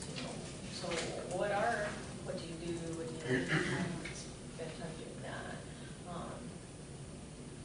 You can read about it on the county website. We had meetings with the managing a director's office. And also, I was surprised to see how much money is without the EDM. How much money is being spent. And I've seen some changes because I've done my rubbish over there too. So I've seen some changes, and I think it's more of an accountability thing right now. And because of certain recommendations, I think I'm glad to see it's just a matter of money-wise. I think it's more of a situation where you're accounting for certain things rather than people just, even if it's green waste, dumping the green waste, now they have an idea of how much is coming in as opposed to just people just leaving it there. So there's a lot of different avenues that you can explore in various departments, and this is what we have to go through the previous reports and come up and brainstorm, okay, well, what else is significant, what we think is significant in these areas, these departments, and come up with a questionnaire that maybe can be applicable to you. I know that you, Don, were particularly interested in the energy question, and that would be something that seems to me to go across all departments and divisions. Yes. So thinking more systemic. For instance, the water department is in the process of erecting a set of windmills that is going to save them about someplace around $1 million a year in energy costs. A set of what? Windmills. Windows. Windmills. Oh, windmills. Maybe windows too, but. So huge savings that Okay. that could be utilized, power can be utilized by the insurance. With some modifications of laws. Some cases. Anyway. Well, they're semi-autonomous, so there's savings to them already. Right, but the formula is Savings. they can, basically, I think that, I would hope that they can use the same thing to save energy is a really big part of the cost. So that's going to be one of my things. So in the back of the last report, okay, there's department-specific recommendations. And so as what I kind of heard you both say is you'd like to know about those. So very easy, letter from the commission that directed to those specific departments. Okay, so these were the recommendations, and where do you stand now? So is that something that the commission recommends? The start is. Yeah, that's It's a first letter kind of thing, Yeah, just first putting letter. it out to everyone. And then do you want to give them an option to respond via letter or to make a presentation? Or is that moving too quickly?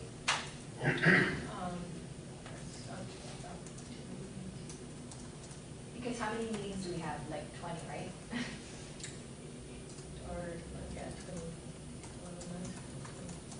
Well, we had subcommittee, with committees, we broke it down to committees, so we were able to tackle certain, people or departments, say, with two people together, and we're able to go in and have meetings with the individuals or the individual departments. And then at the next Everybody commission did- meeting, you would yes, report? Okay. yes. Or something of that nature. Okay. So if we got through everybody, every department, board, commission that we're chartered with, how many is that?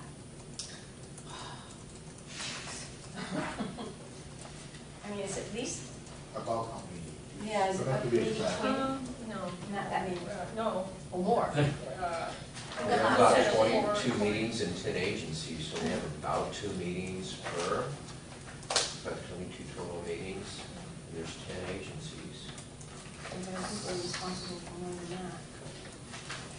Are we gonna be, There was- do we have to worry about the other commissions? No. Oh, well, no, well, yeah, part of your job is to look at other commissions. Also, it wasn't just departments, you it's boards and commissions. So if you include those, yeah, it's gotta be. But it's not as important as the department I was just itself, gonna so- say, yeah, so looking at prioritizing Yeah. some areas and others, because there are a number here that have no recommendations. You're looking at 16.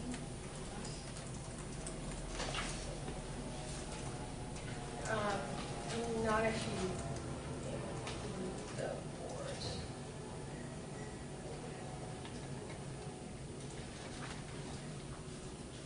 Sorry, I hope that for you.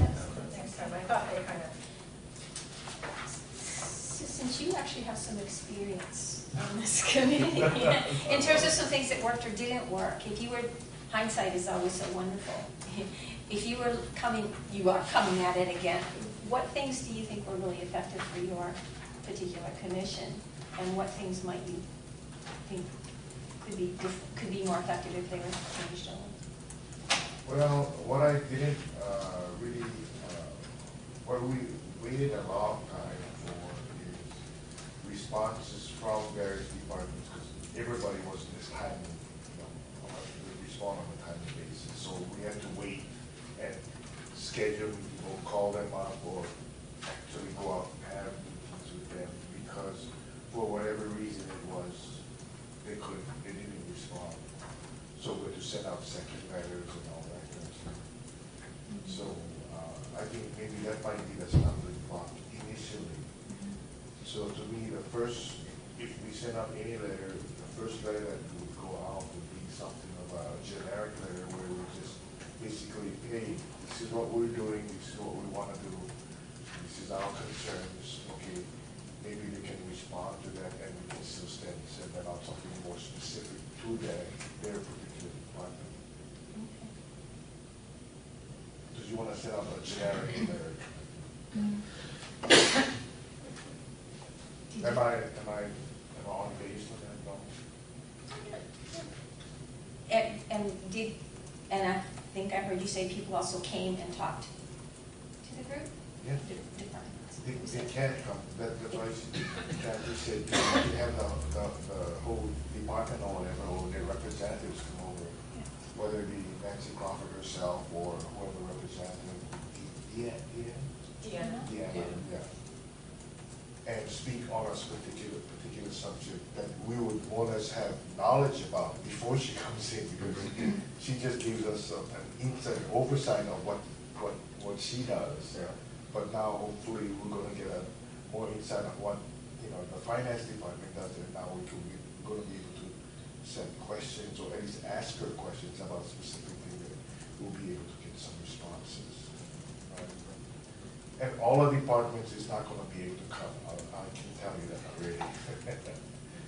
Yeah, I think what had happened was the generic letter was sent out, and then, what do you, similar to what you were saying, like, what are your suggestions?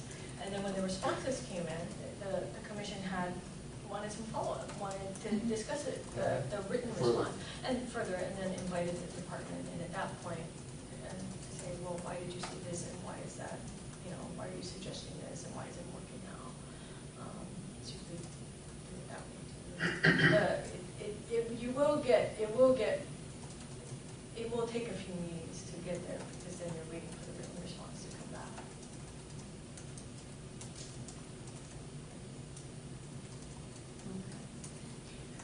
So do we as a group need to take, are these the kinds of discussions that then we need to take formal action? We need to have a motion for a particular thing and a second and a vote?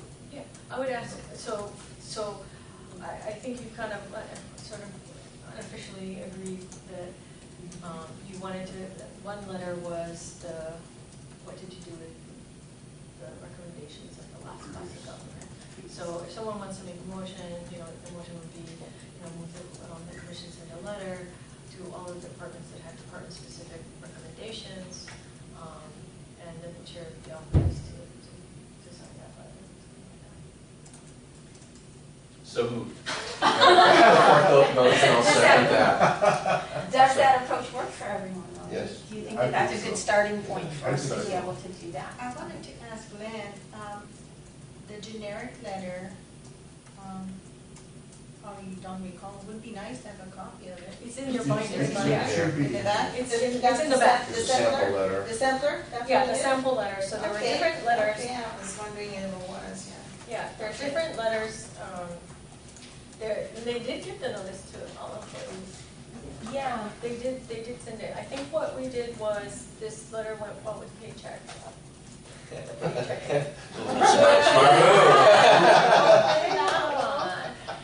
And there were some responses.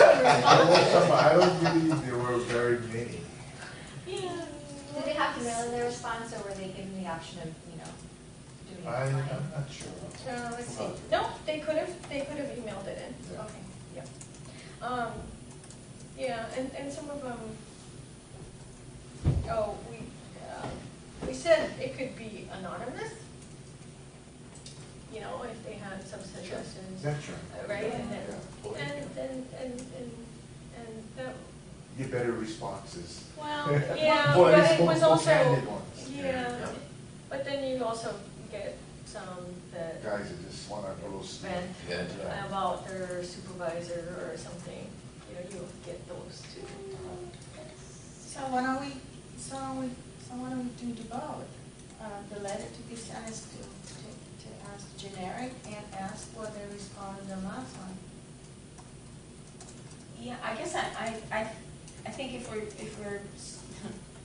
really looking at it, I know in my own organization, some of the best ideas that come out are not ones that I think of as the CEO. They're the ones who are on the ground doing the work every day. And yeah, maybe there aren't a lot of them, but I also sort of believe that even if you get one or two and those one or two get implemented and then that word goes out and it grows from there. So I don't see a downside. Even a venture occasionally is even just an opportunity to vent may release some of the other things. So I think the question was how to do it so that it does ensure anonymity, which might encourage some more responses.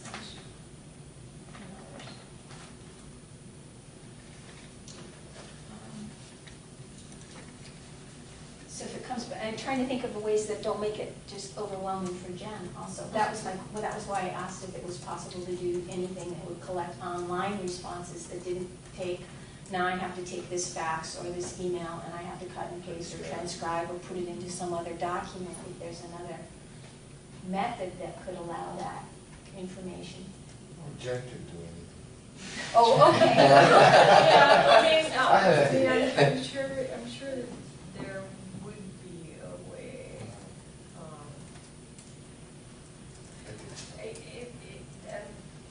I don't care to put Jen on the spot, but that's what your secretary is for. So, if you can't figure it out, it can just go to her. And then if it has an email address where they say they want to be anonymous, we can redact it before we give it to you. Okay. But if people want to be anonymous, they usually won't send an email, they'll send in a letter. Okay, so just something that they send in the mail. Yeah. Okay. Yeah, I like this letter. Okay, so there's this notice to employees, and just so you know, the language, there are 2 questions in here. And they were, and you can change them. It was just, there are 2 simple questions. How can the county save time while not compromising essential services, and how government can function more efficiently? You can put any question you want in this notice to employees. I think the only thing I would consider wording it as you just did, because right now they're both yes/no questions.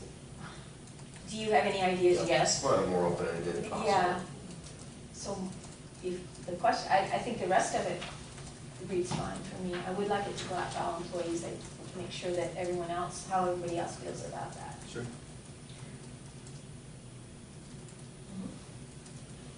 We haven't done that before, Mhm. and if people don't put their names on it, sometimes you get some weird answers, but you just have to be able to filter that. Filter that out. Sure. So do you want to just say, what ideas do you have for the county to save money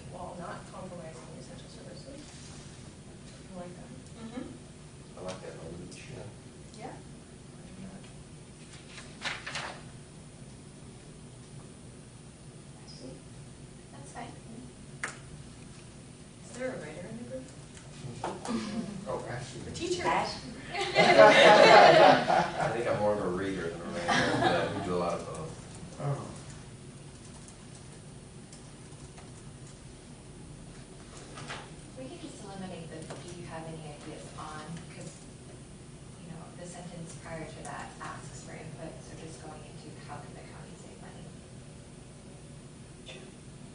Great. Okay. And then how can the county government function more efficiently? Looking at things, we have a different audit, a different type of individuals working by right now. When this was written, you might have maybe older people, now you got the new Got a new generation. Yeah, right, coming in, so you might have different responses, so that the same letter that goes out may have different responses or more responses than in the past, because the past guys like that, I don't care already. Yeah. You know. But now that new people coming up, they might have a little bit more interesting for their bigger party. We got a lot of the sons and the daughters and the nephews and the nieces. Something like that. Yeah, yeah. She has hopefully good ideas too. Obviously, this letter gave people basically a month to respond. So we would do the similar time frame. So what we'll do is, we'll try to time the response, you know, like, prior to 2 meetings. On both the letters. I do need it in order to have this letter issued. We need to have it agendized. Well, it depends on what comes back. Or just put a letter though to go out. No, it's fine. Oh, okay. Decide. 'Cause that, I think that your agenda item that said that you're gonna discuss and take action regarding. It's sufficient. Yeah, it's sufficient notice for you to at least decide to send the letters. Correct. Okay. And can it go in a single motion that it's employees, or do we need to really have a single motion in action on each different constituency that we want to be able to No, contact? you can do it all together, so a motion to send a letter to all employees with the, similar to the last letter, but with Ashley's change in language. Yeah, I say that. I didn't, wait, I can't make a motion. Ashley made the motion, okay, great. Okay. Second by Linda, so all. Okay. Second. Motion in second. Okay, everybody did? Okay. Call for the vote. All in favor of sending letters to Aye. all of these same folks? Okay. Aye. Aye. Opposed? Great, motion carried. So does that mean we're actually further ahead than this group? Wonderful. Another letter will go to department heads, boards, commissions, and council. Right. Okay, one second, because I thought you were talking about that employee letter. Just so that we're clear, if you look, so we did the letter Right. for department specific about the previous recommendations. Yes. We did we're gonna do the letter to the employees, right? Now, the sample letter that went out to the department heads and other things, I want you to kind of take a look at it, because the letter that passed Cost of Government Commission asked to list the primary functions and services that their department or commission did, and 3 opportunities that can be consolidated, ways to enhance revenue. And they were specific. So I think you should kind of look at that and see, do you want to ask those same questions, or did you want to ask them something different? The primary functions and services cannot be found on the website. I believe that they can. Okay. So these folks actually got 2 letters then, a month apart. One saying what's your functions and all of that, and then the next month they got, well, these recommendations came out of the last report. What did you add?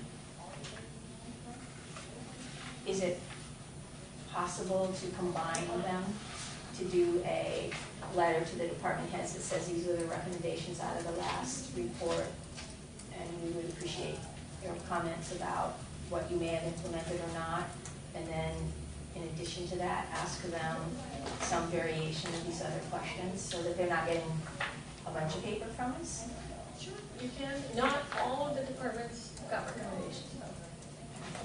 So, I mean, it's, for the ones that did, you could, but not all the departments are going to receive that recommendation letter. How about just asking what they creatively think they should be, that they would accomplish what we're trying to accomplish, what each department would. Their wish list, perhaps. I don't know what it takes to put that into action. Council action, money, whatever it would be, but I think there's no value to asking what their wish list is. If we're gonna define the letter, is someone taking notes to write it down so that we can come up with a letter, or are we gonna be just generic on this? Well, I think that's what I hope you're kind of discussing now, and Jen's taking notes. Oh, okay.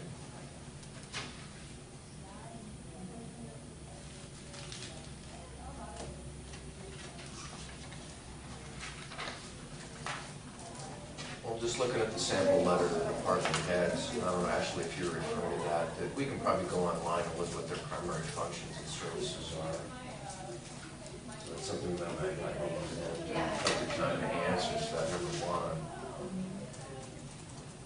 Dalen, I think on the wish list a little bit, it's just, I don't know, possibly for the number 3, please identify ways to enhance revenue or collections. Something like that, so it's not quite a wish list, but it's something a little more practical. If there's something that you see within your department that could really bring forth efficient change or affect positive change. I certainly like the note on the technology and the streamlining of that. I think that's something we've touched upon on this board a short amount of time already.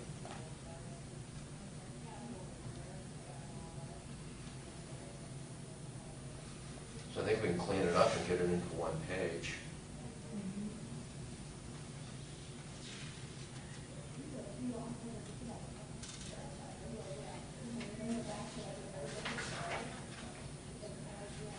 You can also, I believe the letter to the council members that was written was entirely different. And it's about two back. And number 2 of that letter basically reiterated what's in just the generic charter questions, right? Do you have any suggestions how to limit expenditures, limit duplication, consolidate, and abolish? So you can also throw that kind of thing out there too. It's not like safety net question, of course, in case we missed it the first time, we catch it the second time on that.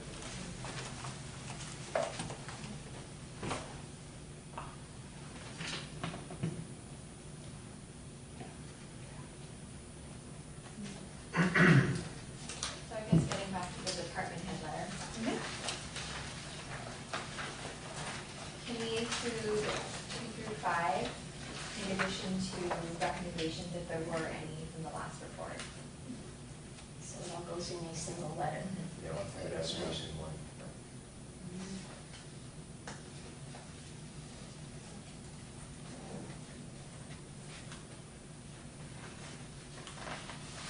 The letter we have here with recommendation, or those only few of the ones that went out, or those were all that went out? It's just samples. The specific ones that are in the very end, I think those were the only ones that went out, because I think that those were the only ones that had recommendations from the previous report. Okay.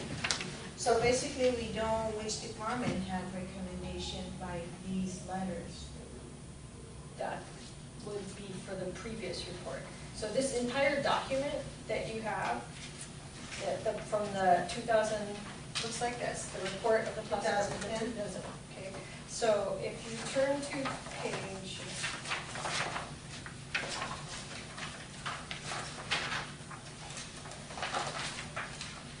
14, has department-specific recommendations. So, yeah.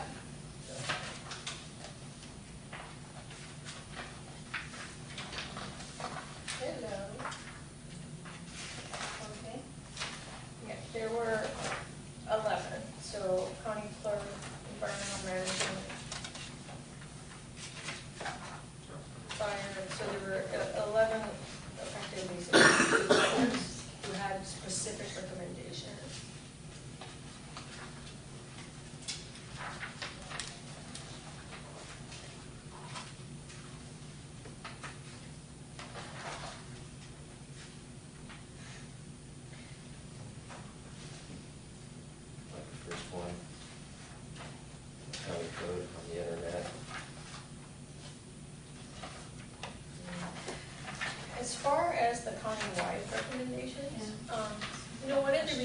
why I think we have the managing director as an ex officio member is that he can answer some questions and he can get you information. So, it always happens when you're not in the room, but so as far as the county-wide recommendations, you know, we can see if maybe if Wally has some responses or can collect responses to what happened with some of those county-wide recommendations.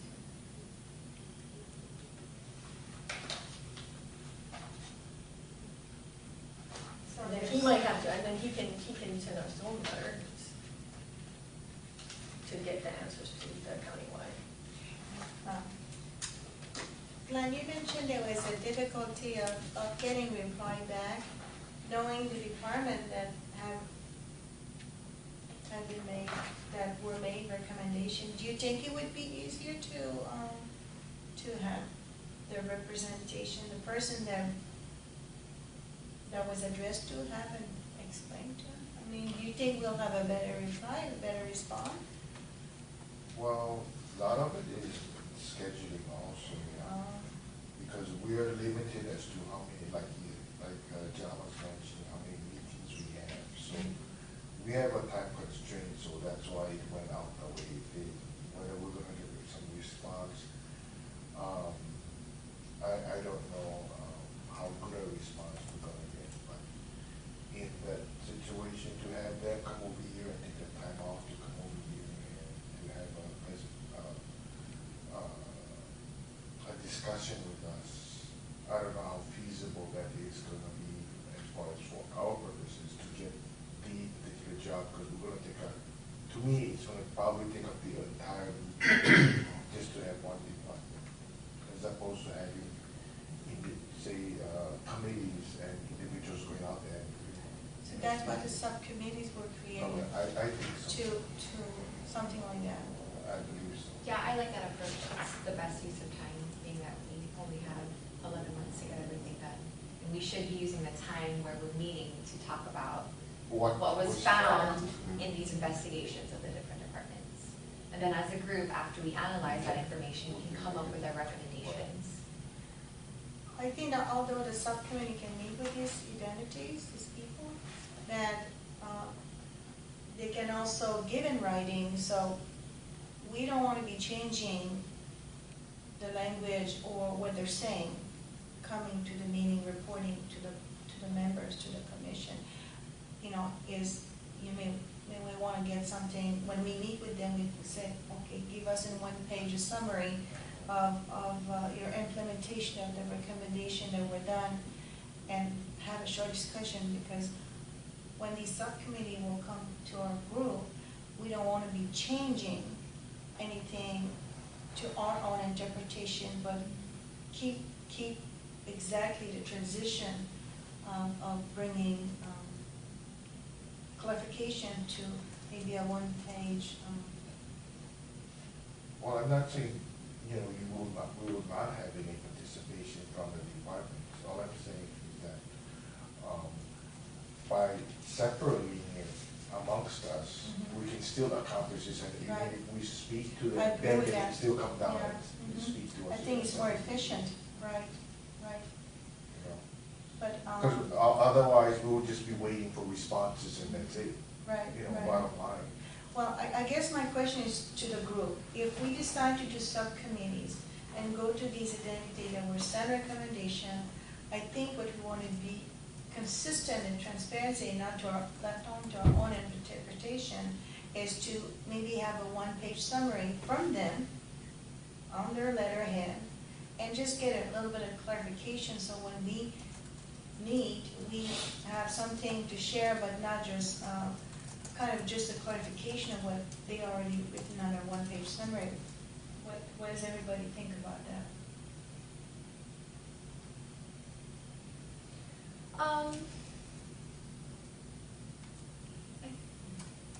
I think that's why we wanted to give the department heads an option of either responding in writing or meeting with them. And they're managing these departments, which are massive, Okay. and they have day-to-day responsibilities. So I would rather meet with them and, hear what they have to say, and we can type something up and they can review it for accuracy. But, I don't know, I don't think that we should have to require them to, create a one-pager for us. Yeah, I feel uncomfortable, frankly, having to do that. And hopefully we can just start out with, we're building trust, and we're building our relationships here. And hopefully that we're all gonna have trust and be transparent, and that we were chosen to be on this board not because we're gonna have these full agendas and that kind of stuff. So hopefully, if there's something, if there's a smoking gun or someone has a real concern, hopefully every one of us has to say, hey, if you don't mind, can I have a follow-up? Or I just want to ask another question, or think we can have a follow-up meeting? Yeah. So if we move into something and there's a real concern or something, I'd honor your concern, anybody's concern. But to have another department head have to meet and then produce a document is time-consuming. Glenn, you folks just met, right, as subcommittees with the department heads, and you asked questions and transcribed your own notes. Like, did you require Jen to be there? No. Or no? Okay. Okay. And the other thing is, there's so many, you can take a department each, and then you don't even really have to create a subcommittee.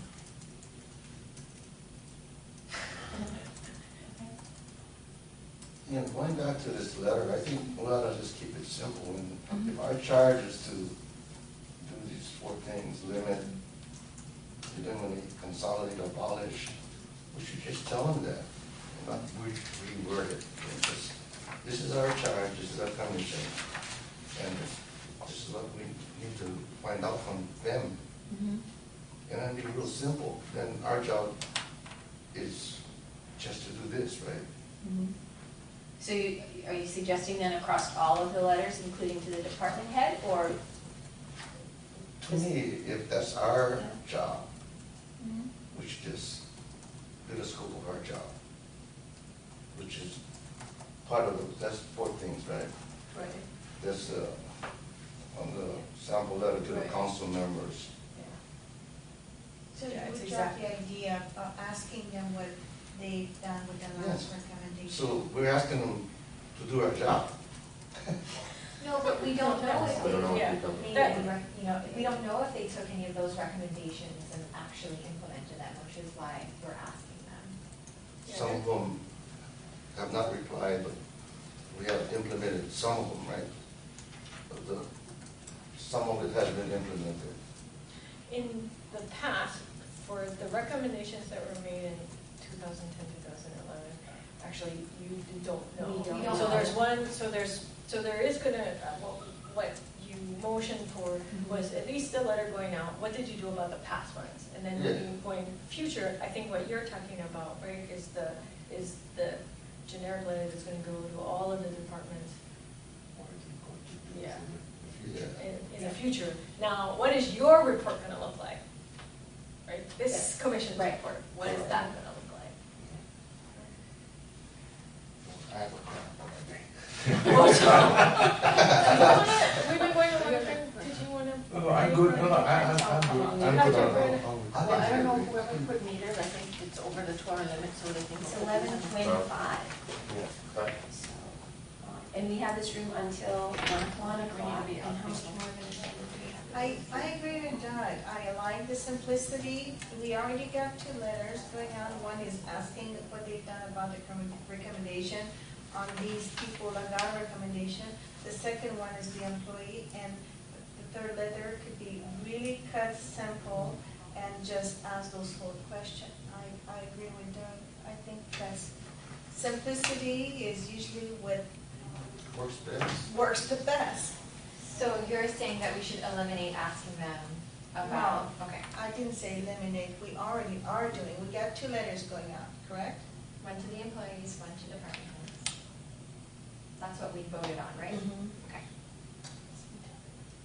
Well, The department heads would have Recommendation. recommendations made. okay, But I thought that for the departments where no recommendation was made, we were still gonna send them a letter and ask them if they have any suggestions. well, Right, that's that's what what the we're- third letter, that's what the I 3rd think letter we need to is do that. for. Oh, a variation, so there's Yeah. one, Oh, that- okay. okay, but that would include your recommendations and then, and I think what I'm hearing Deb say is that just being consistent across all of them, regardless of who we're sending them to, whether it's the council or department heads or boards and commissions, those four, what suggestions do you have for us to limit expenditures, eliminate duplicates, so that it reads consistently across, so the input that comes back is consistent and specific to our charge, rather than creating a couple of different questions or a different wording of questions for department heads versus council members versus boards and commissions. I agree with that. I think our second letter to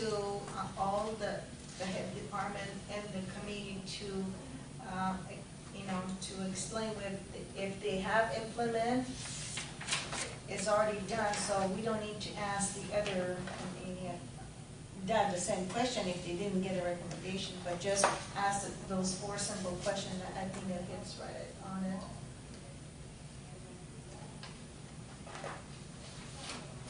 I guess I'll make a motion to include that in all of the letters. Across all of the letters, those four charges, A through D. Second. It's going to be a long letter. I don't think it has to be, though. I mean, I don't think so. Do we have to review a draft of the letter? They're being sent out? No, I would assume that the motion will also include that you are authorizing your chairperson to ensure that the letters comply with what you decided today and to send And they're going them to the chair's signature, is that correct? Yes. Very good. Okay. And then we're looking at, we'll do like a month Yes. response time. Right. Okay. All right. Okay. So that gets. Question. I just thought Wait, about- no, we're not. You had a motion, a second? Yeah, wait, Go I was gonna, is your question related to this No, motion? no. Okay. I'm calling for the question, but no, go ahead. Discussion. That's good. So, okay, any more discussion about the motion? Everybody understand what it was that we moved and seconded? All for the vote, all in favor? Aye. Aye. Opposed? Hearing none, the motion carries. Thank you. Question from, No, I was calling. you were calling the question, okay. All right, so we have an initial approach to get communication out. Methodology, sequence of analyzing, my goodness. Should we talk about the subcommittee? That's what I was just gonna say next, okay. There was the notion of subcommittees, and in your case, it was a couple of people who did that, but I also heard Kathy say we had the ability to individually look at a particular department. Was there a benefit to having more than one person? Well, because one person, what I didn't think of, somebody else did. The other person, that was in the company. And it goes both ways, because if you just stare at, brain freeze, your partner there is going to be able to hopefully get it out, as other questions, because she might have agenda on her mind also. Okay. So you didn't go with sort of a list of generic? Oh, we did. You yeah, did, we did. questions that you wanted to, again, ask We wanted to consistency touch base across. on, yeah, Okay. And how long did the meetings last? depending on the departments and our responses we got, because some of it was very technical, some of it was, very brief or, just to the point and answer the questions. Okay. So folks' thoughts about individually or going in teams? I like the idea of teams for the reasons that Glenn laid out. I second that. Yeah, 2 or 3 people. Okay. Okay, sunshine law to worry about after. I agree. And I feel like some departments are much bigger than others, so I think it'd be unfair to appoint one person to, say, all of Department of Environmental Management. That's quite large and a significant one, so. Okay. So, Kathy, do we need to decide today how we're going to split up the committee assignments? If you're going to begin them today, yes. And you have to be,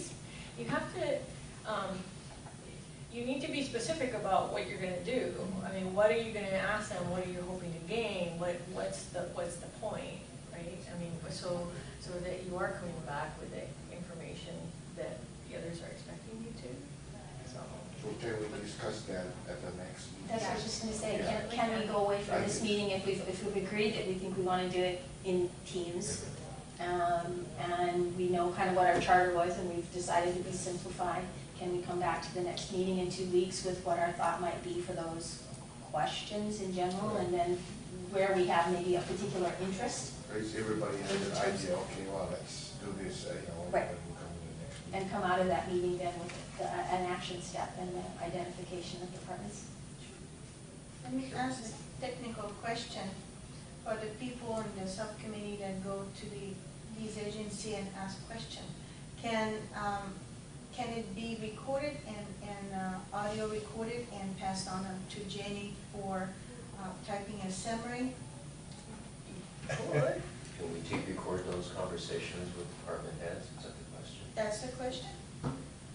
You could.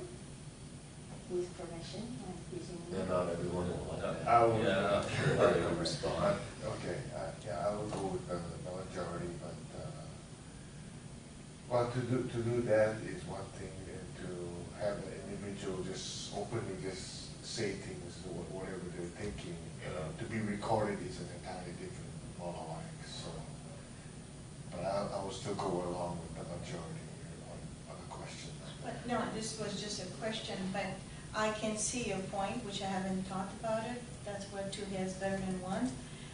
My reason to ask the question, the technical questions, is knowing that I have the time to write a summary of a 2 hours conversation I had, but French being my first language may have a total different interpretation, and I don't want to change the context of somebody telling me what happened. There's the aspect of transparency, wants to keep it as clean as possible into the reply. Okay. You know what I mean? Yeah. That's the other part of the brain. I think at the point in time that we went in to see the departments, if I'm correct, I think we went into the departments after we got some kind of response from them, then we were able to go ahead and elaborate on what the responses were.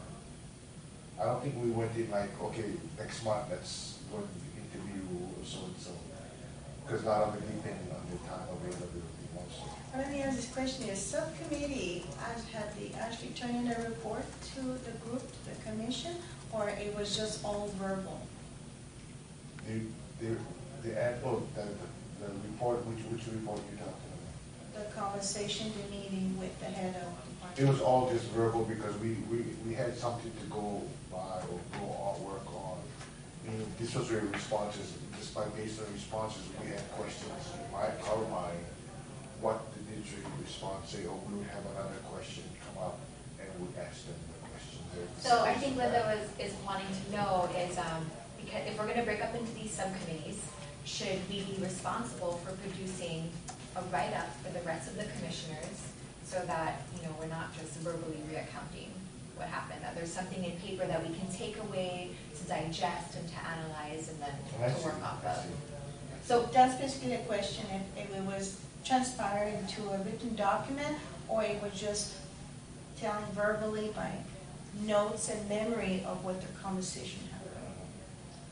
Well, I didn't feel any difficulty in it as far as writing down and coming up with notes and discussing what we were discussing with the individual departments, because it was discussed with them before we left anyway. Okay, well, these are your concerns and blah, blah, blah, and it would say, okay, yes, and we walked away. And when you So we came, already confirmed it with them. and when you came back to the commission, that's the way That's the way it was that's presented? the way it was presented, that Okay. way, in that form. Yeah, and I think some people might have passed out, some of the committees might have passed out. Their own Yeah. responses. But you could do it verbally. I Sure. mean, there's no, if you had a subcommittee of more than two, there's a reporting requirement, but that doesn't necessarily mean it has to be written. It's just that you're reporting at the next meeting, so it could be verbal. Okay, well, as long as it's accepted, I mean, I have no objection. I just, the technicality of things is nice to know, and also the option of executing those technicalities. Or If there's- misinterpretation, if anything, that's what you're concerned. Yes. And just, you know, you had that recording transcription question. I think if we're gonna go that far, it would be much easier to have that here, because she has to take notes here. So if you wanna have that kind of conversation and have it transcribed, you may as well just invite him here, because she's gonna take notes. But if you recorded it, would we not almost be obligated to, it would have to be a real transcription? You wouldn't be able to just have, I wouldn't want Jen to have to be responsible for interpreting or summarizing a 2-hour recorded No, but that's what she conversation. said, she might as well have the meeting here, and she We just take do it from notes. Yeah. from the real thing. Then you're gonna run into a problem. Oh, I'm sorry, we couldn't make the 9:30 meeting, or that kind of stuff. And we were having a plan on having so-and-so come in, and now all of a sudden, we don't have that person coming in. I see. You see? So can, Interesting. it sounds like we've decided that we really do want to do subcommittees, and we'll be thinking about some questions that we think we might want to ask and bring it back to the next meeting. Has everybody had a chance to really read the reports? And if not, can we agree that we'll do that by the next meeting and then look at some of those? I think everybody should have a chance to review it and come back at the next meeting, then give full recommendations, or at least an opinion on the whole situation before we go the whole 9 hours. Be thinking about what you saw in the report and which departments would seem to be higher in your mind as a priority, or where we might want to start, where we might want to focus, which would then help us develop then a strategy or a plan for That going is the forward. direction Mhm. we're going to. I agree with that. That work for everyone? Okay, great. So, are we at items to be placed on the next agenda? Can I request a break? Yes. That's an item on this agenda.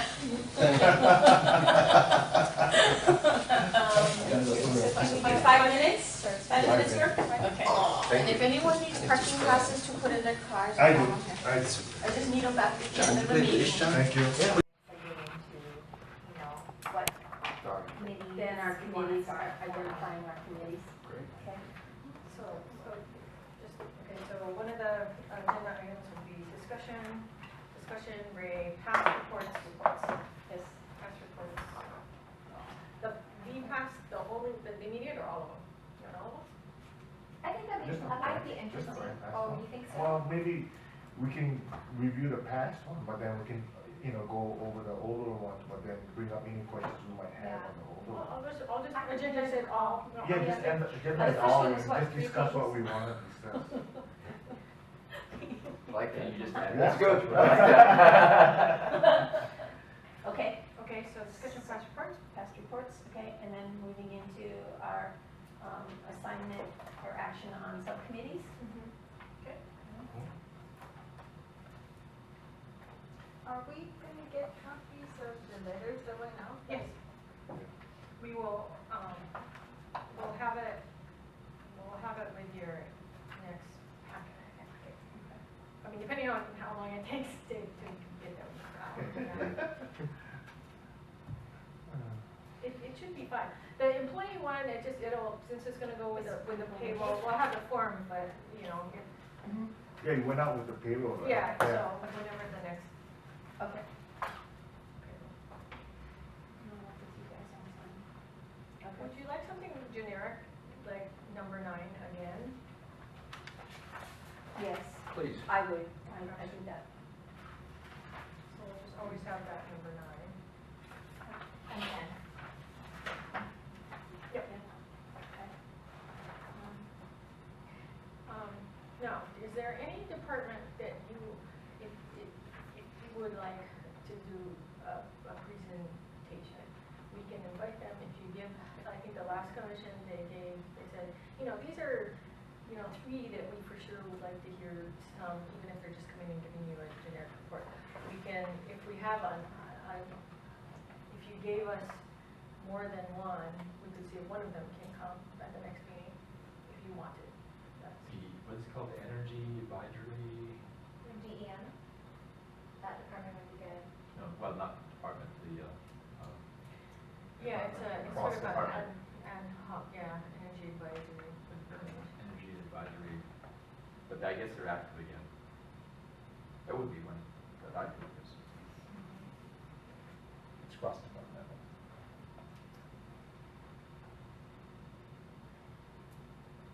You're saying for the next meeting on I mean, March it's just a the- suggestion, if you wanted to get started, you know, as long as you gave us some options, because we don't know people's availability, then. So this is the department head would come in and give us a nice review, and in a way gives us the first bite at the apple, see if we want to pursue further bites. Does that make sense? Yeah, and Somewhat. it'd be up to you who you wanted and what you wanted them for, and, Are we talking about the next meeting? yes. I would suggest that, let's get these other things, cleared away first before we have, any department heads coming here, because then we're gonna be thinking all different, we're not gonna know Okay. which direction. Clear we're path. going. We were started talking the next time, we were gonna Correct. bring in our thoughts about questions that Yeah. will go across and stuff, so Read the I would think Yeah, no, for We'll do that, yeah. the next one, or lay out at that point several for you that can go into meetings after. I like the idea when Glenn mentioned that there was a generic kind of questionnaire that the subcommittee has used, and it'd be nice to have reflection on that, or even get a copy if we can of what these questions were.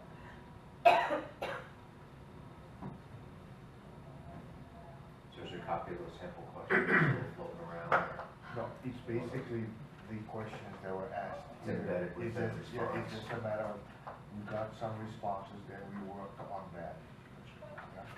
So after the response came back from the written After the letter. response, because we wanted to get ourselves Organized. situated first before we enter it and start talking to the department heads.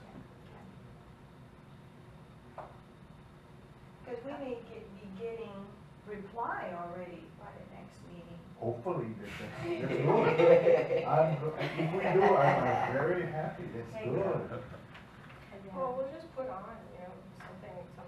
You can still put it on the agenda, To agendize it. review the Sure, reply. Sure, We're positive. that's right, absolutely. To review But not actually invite anyone at this point. Are we all I agree. comfortable with that? I At least agree. for this next meeting, then we won't actually hear from anyone. We'll still be doing our internal organization and, okay? It's the idea to get somebody in to expedite the, no? No, it was just, I have no opinion, Oh, it's just it was simply a suggestion. Yeah, for, you know, like if you, instead of sending a letter on what they did in the past, if you wanted to invite them, then we could do both. The letter goes out, and you can also say, you know, if you'd rather just show up on the 6th and give us your verbal, we can put it that way. I like the clean focus, I think what Glenn is. And we've got a lot on our plate for the next 2 weeks to digest. And just one thing, I really like your point that you brought up is, because we have a small amount of time to hopefully bring some positive change or an effect. But I like how you're touching base upon the committees that work across departments. So I just wanted to make note of that. I think those are pretty important Not very committees. many of them, I don't think. Not too many of them, but those are very, it's certainly in the Department of Education, those cross-departmental groups really get our nuggets of information. So that was a good point you brought up. Yeah, I think we're encouraged to think across Yeah. the government and not so much siloed. There are some things they can do within, but if you're really looking to make change, it really is something that Well, We're goes across. across. That's Yeah. right, well done, yeah. Yeah, okay. Okay, so if we got through those things, in the I think that's next a lot. meeting, I would feel really good if we were comfortable at the end of that meeting with what our committees were gonna be and sort of the questions we had and then what thoughts we had about priorities, then And our next steps. our next steps. that work for everyone? Anything else that you think we're leaving out of that particular process? My only problem is the date for the next meeting. I will not be in the state of Hawaii. I will be out off island, so I have a problem not being here. So, Yeah, we didn't set any future meetings, did we? well, Or we there's going by an something? announcement, the announcement went out for Yeah, March it's on the 6th. website. Oh, it's already too. out there. Yeah, it's out there, Yeah. it's posted. So I am going to be off island from the 2nd to the 9th Of March. of March, and probably sticking around for a long time. My grandbaby's coming, so. Oh, boy. So we're trying to put one last trip out together, my husband and I, but I'd like to be here. If we are flexible to accommodate or push on the date for 1 week, it'd be great. If not, I'm not going to be present. So should we move into number 11 and talk about locations, dates, times going Yeah, forward? I think we agreed we had enough on the agenda, right? And so we're at the next date. I'm flexible. Unfortunately, I'm not. The first and third Thursdays I can make work. I cannot, any other Thursday in the month I can't, but I have standing commitments. I believe the third I will be out of state, out of country. for that The matter. next third Tuesday, or the next Thursday. Yeah, I'm in account. Third, I third. have a really cheap one. I was gonna say. You got a smart planner, yeah. Yeah, I do. It's 87 cents. Cost of Well, things like that can be helped if you don't have it planned. Yeah. Sure. We just go with what we got. Well, that's why we have a vice chairman also. So if everyone else can push that Yeah, week. third I will be in Australia. I'm with you though, Susan. I think going forward, I'd like to know which dates, days of the month that I need to commit to this because I have a job, I have a daughter, I have other obligations. Well, given the first and third Thursdays, the days are set unless we change it. Okay. obviously. Okay. The only reservation I have is having it in the mornings now. As far as for everybody here on the board, on the commission, is there any objection to having it a little later in the morning, or?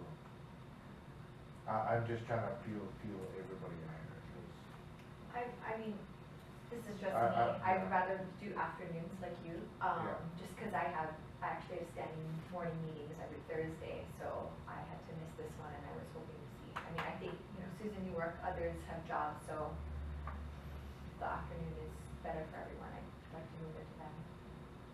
Yeah, for me, after 10 works.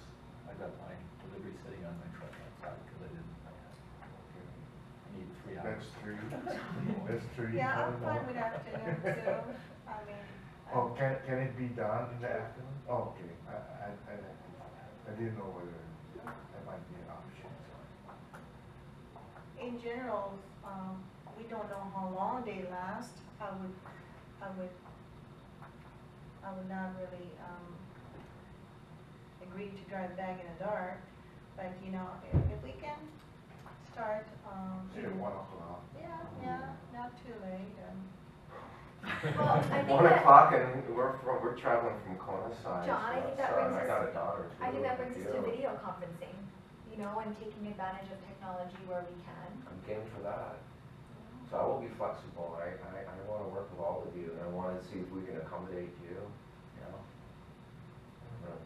Personal is by Well, far well- better, but Absolutely. As far as time, I'm open. I'm Flexibility. pretty much, I'm self-employed, I can arrange my schedule.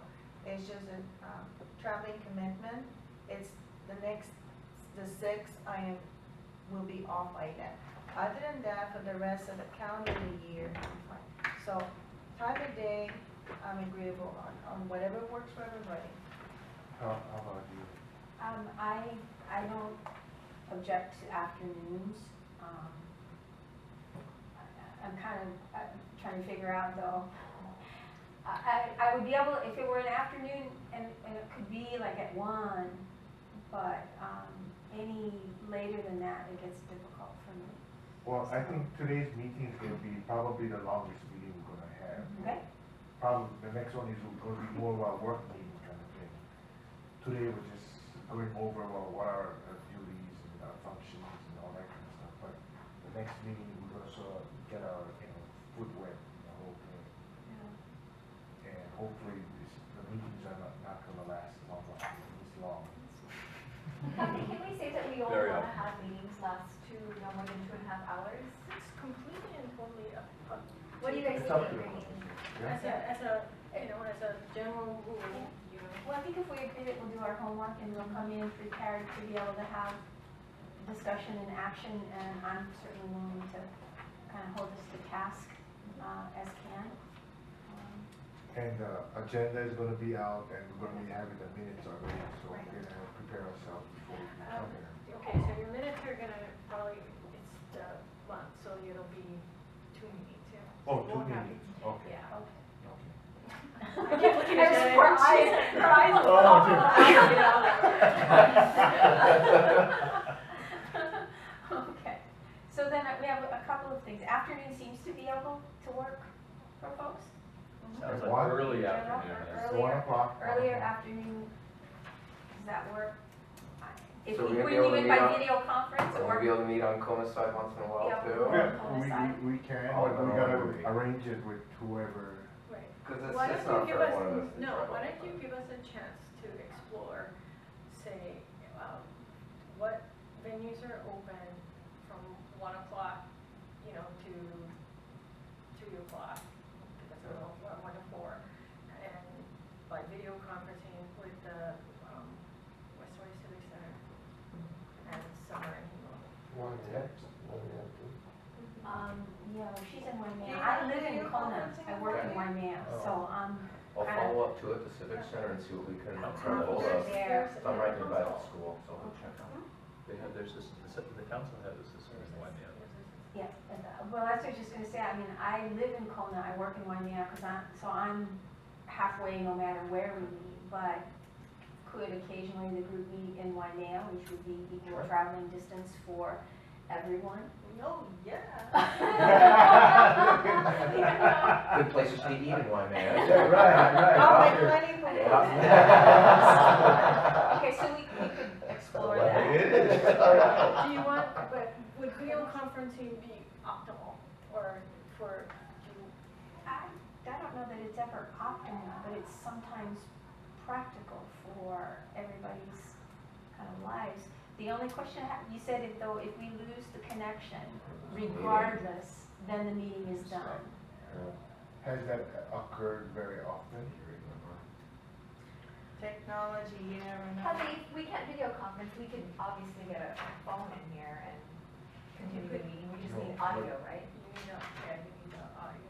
As long as everybody has the minutes and everything at hand. Yeah, it's just is with, we have to make sure everybody has the documentation. Let us see what's available. Okay. And because now we're dealing with one, so we'll look at Kona, Waimea, and Hilo. Is that right? Okay, so. And we're still doing Tuesday every first and third. First and third First Thursday. and Thursday. Thursday. Yeah, that doesn't change. Shoot for 1 o'clock. 1 o'clock. And we'll just reserve for. So then the other question becomes, Linda's travel schedule will not allow her to be here for the next meeting, which is scheduled for the 6th. You can call her. I can call her. No, she can call. It's not two-person, that's right.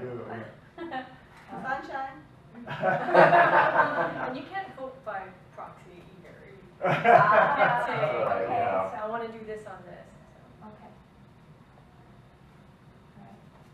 So we're gonna stay with the 6th at 1 o'clock for the next meeting. Okay. Oh, wait, the next meeting is at nothing. Yeah, Oh, it has to you be know because. if it's available. I don't know, I It gotta would call be- and see if it's We available. reserved it after- from 9 From to. 9 to, I think it was 2, Yeah, just let us know. but I don't know if it's available after 2. Okay, let's do, you reserved it to 2, so we for sure know it's available at 1.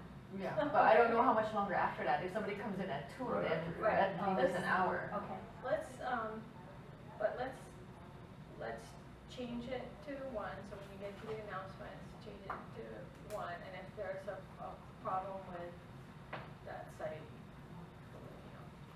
Okay.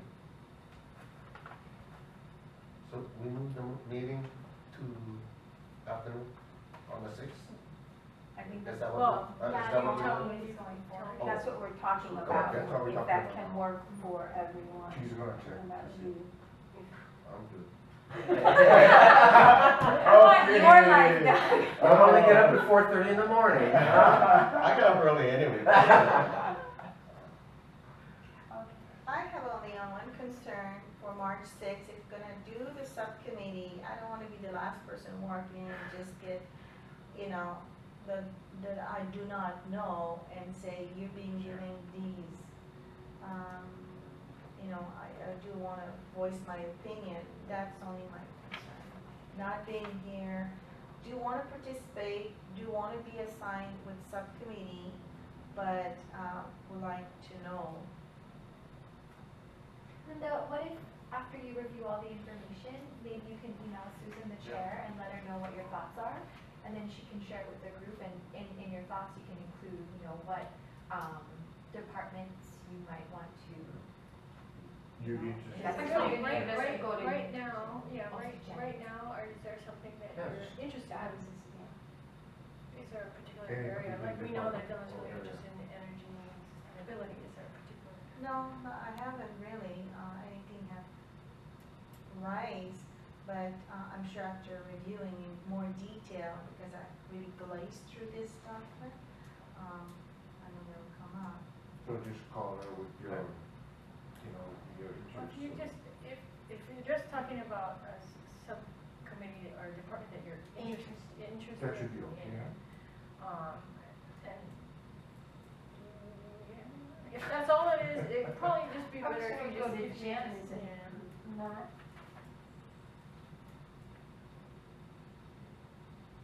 It's fairly open, fairly Yeah. generic. Uh-huh. It's not something we're depriving the public of. Yeah. They're not suffering any harm by this.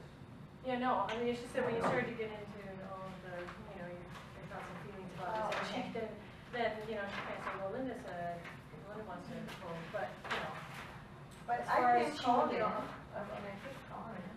and you can't. to Jen, or these are ones that she felt were priorities, something that's not at all an action or a commitment. Out of the 11, you can pick what you want. This is the 11 here that you can pick from, whatever you want, and whatever floats your boat, pick one, or 2 or 3. I can just see it from here. How about if the committee are created as A, B, C, D with no designated person, and they're assigned specific department or commission or whatever, and then the following meeting, we assign the people to those? Or we're missing something here, we're just getting behind on time. I mean, it's just an option. I think we can, at the next meeting, given the circumstances, you're gonna be here though, the following meeting, okay, on third Thursday. Everybody's gonna be here so far on the third Thursday. No, I won't be. You won't be, that's what I thought, you said you won't be here, right? So regardless. First I will. Yeah, He'll be here on the 6th, but not the but not on following the following Thursday. Thursday, so we would have the same situation, okay?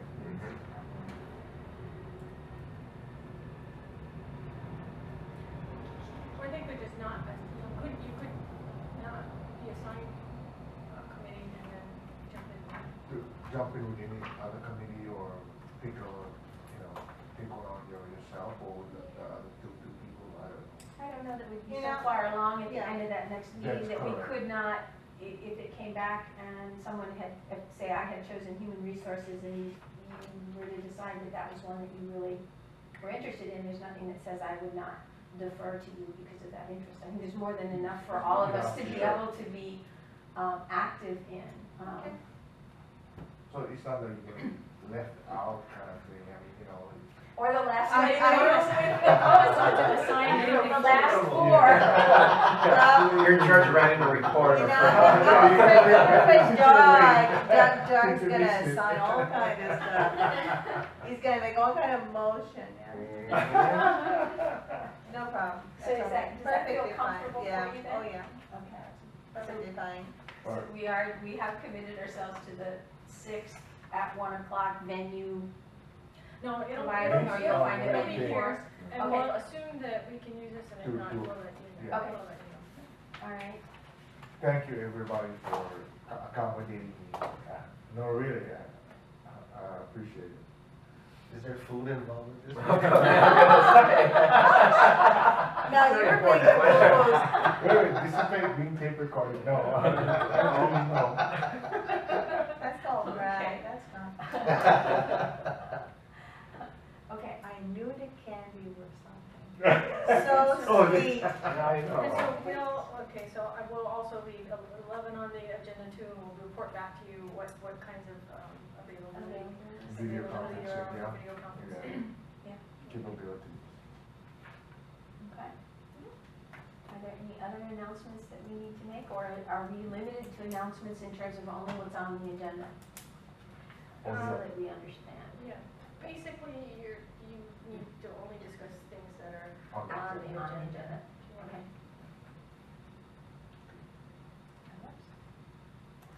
Then I think we are adjourned. Well, After so we do have a the motion? 12, and you're gonna move it to 1. So Yes. do 12. And it's gonna be here, right? No, Not at the Office of Aging. no, it'll be at the Office of Aging. So At the It Office will of still Aging. be there. Okay, Okay. so now. now, and everybody, that's a Sunset Lau building. Oh, okay. The old Sunset Lau is a Chinese Okay, restaurant. gotcha. Somewhere near Ken's Pancake House, I'm all good. Okay, so then our next meeting, we have, I think finally confirmed, March 6th, 1 o'clock, Office of Aging. Yes. Okay. Very good. Do we have to have a formal motion to adjourn? Move to adjourn. Yep. people And like there to you do go. this. Second. Second. Okay, all in favor? Aye. Opposed? Meeting adjourned. Thank you all very much. This is going to be an adventure. Thank you, Kathy. Yes, thank you very, very much. Yeah, it's basically good. Don't worry. This is how it was every single time. So This is normal, eh? this is normal. All right. And thank you, Jen. Oh, you're welcome. Thank you very much. Oh, yeah, Jen, thank you very much. Wow. You worked so hard.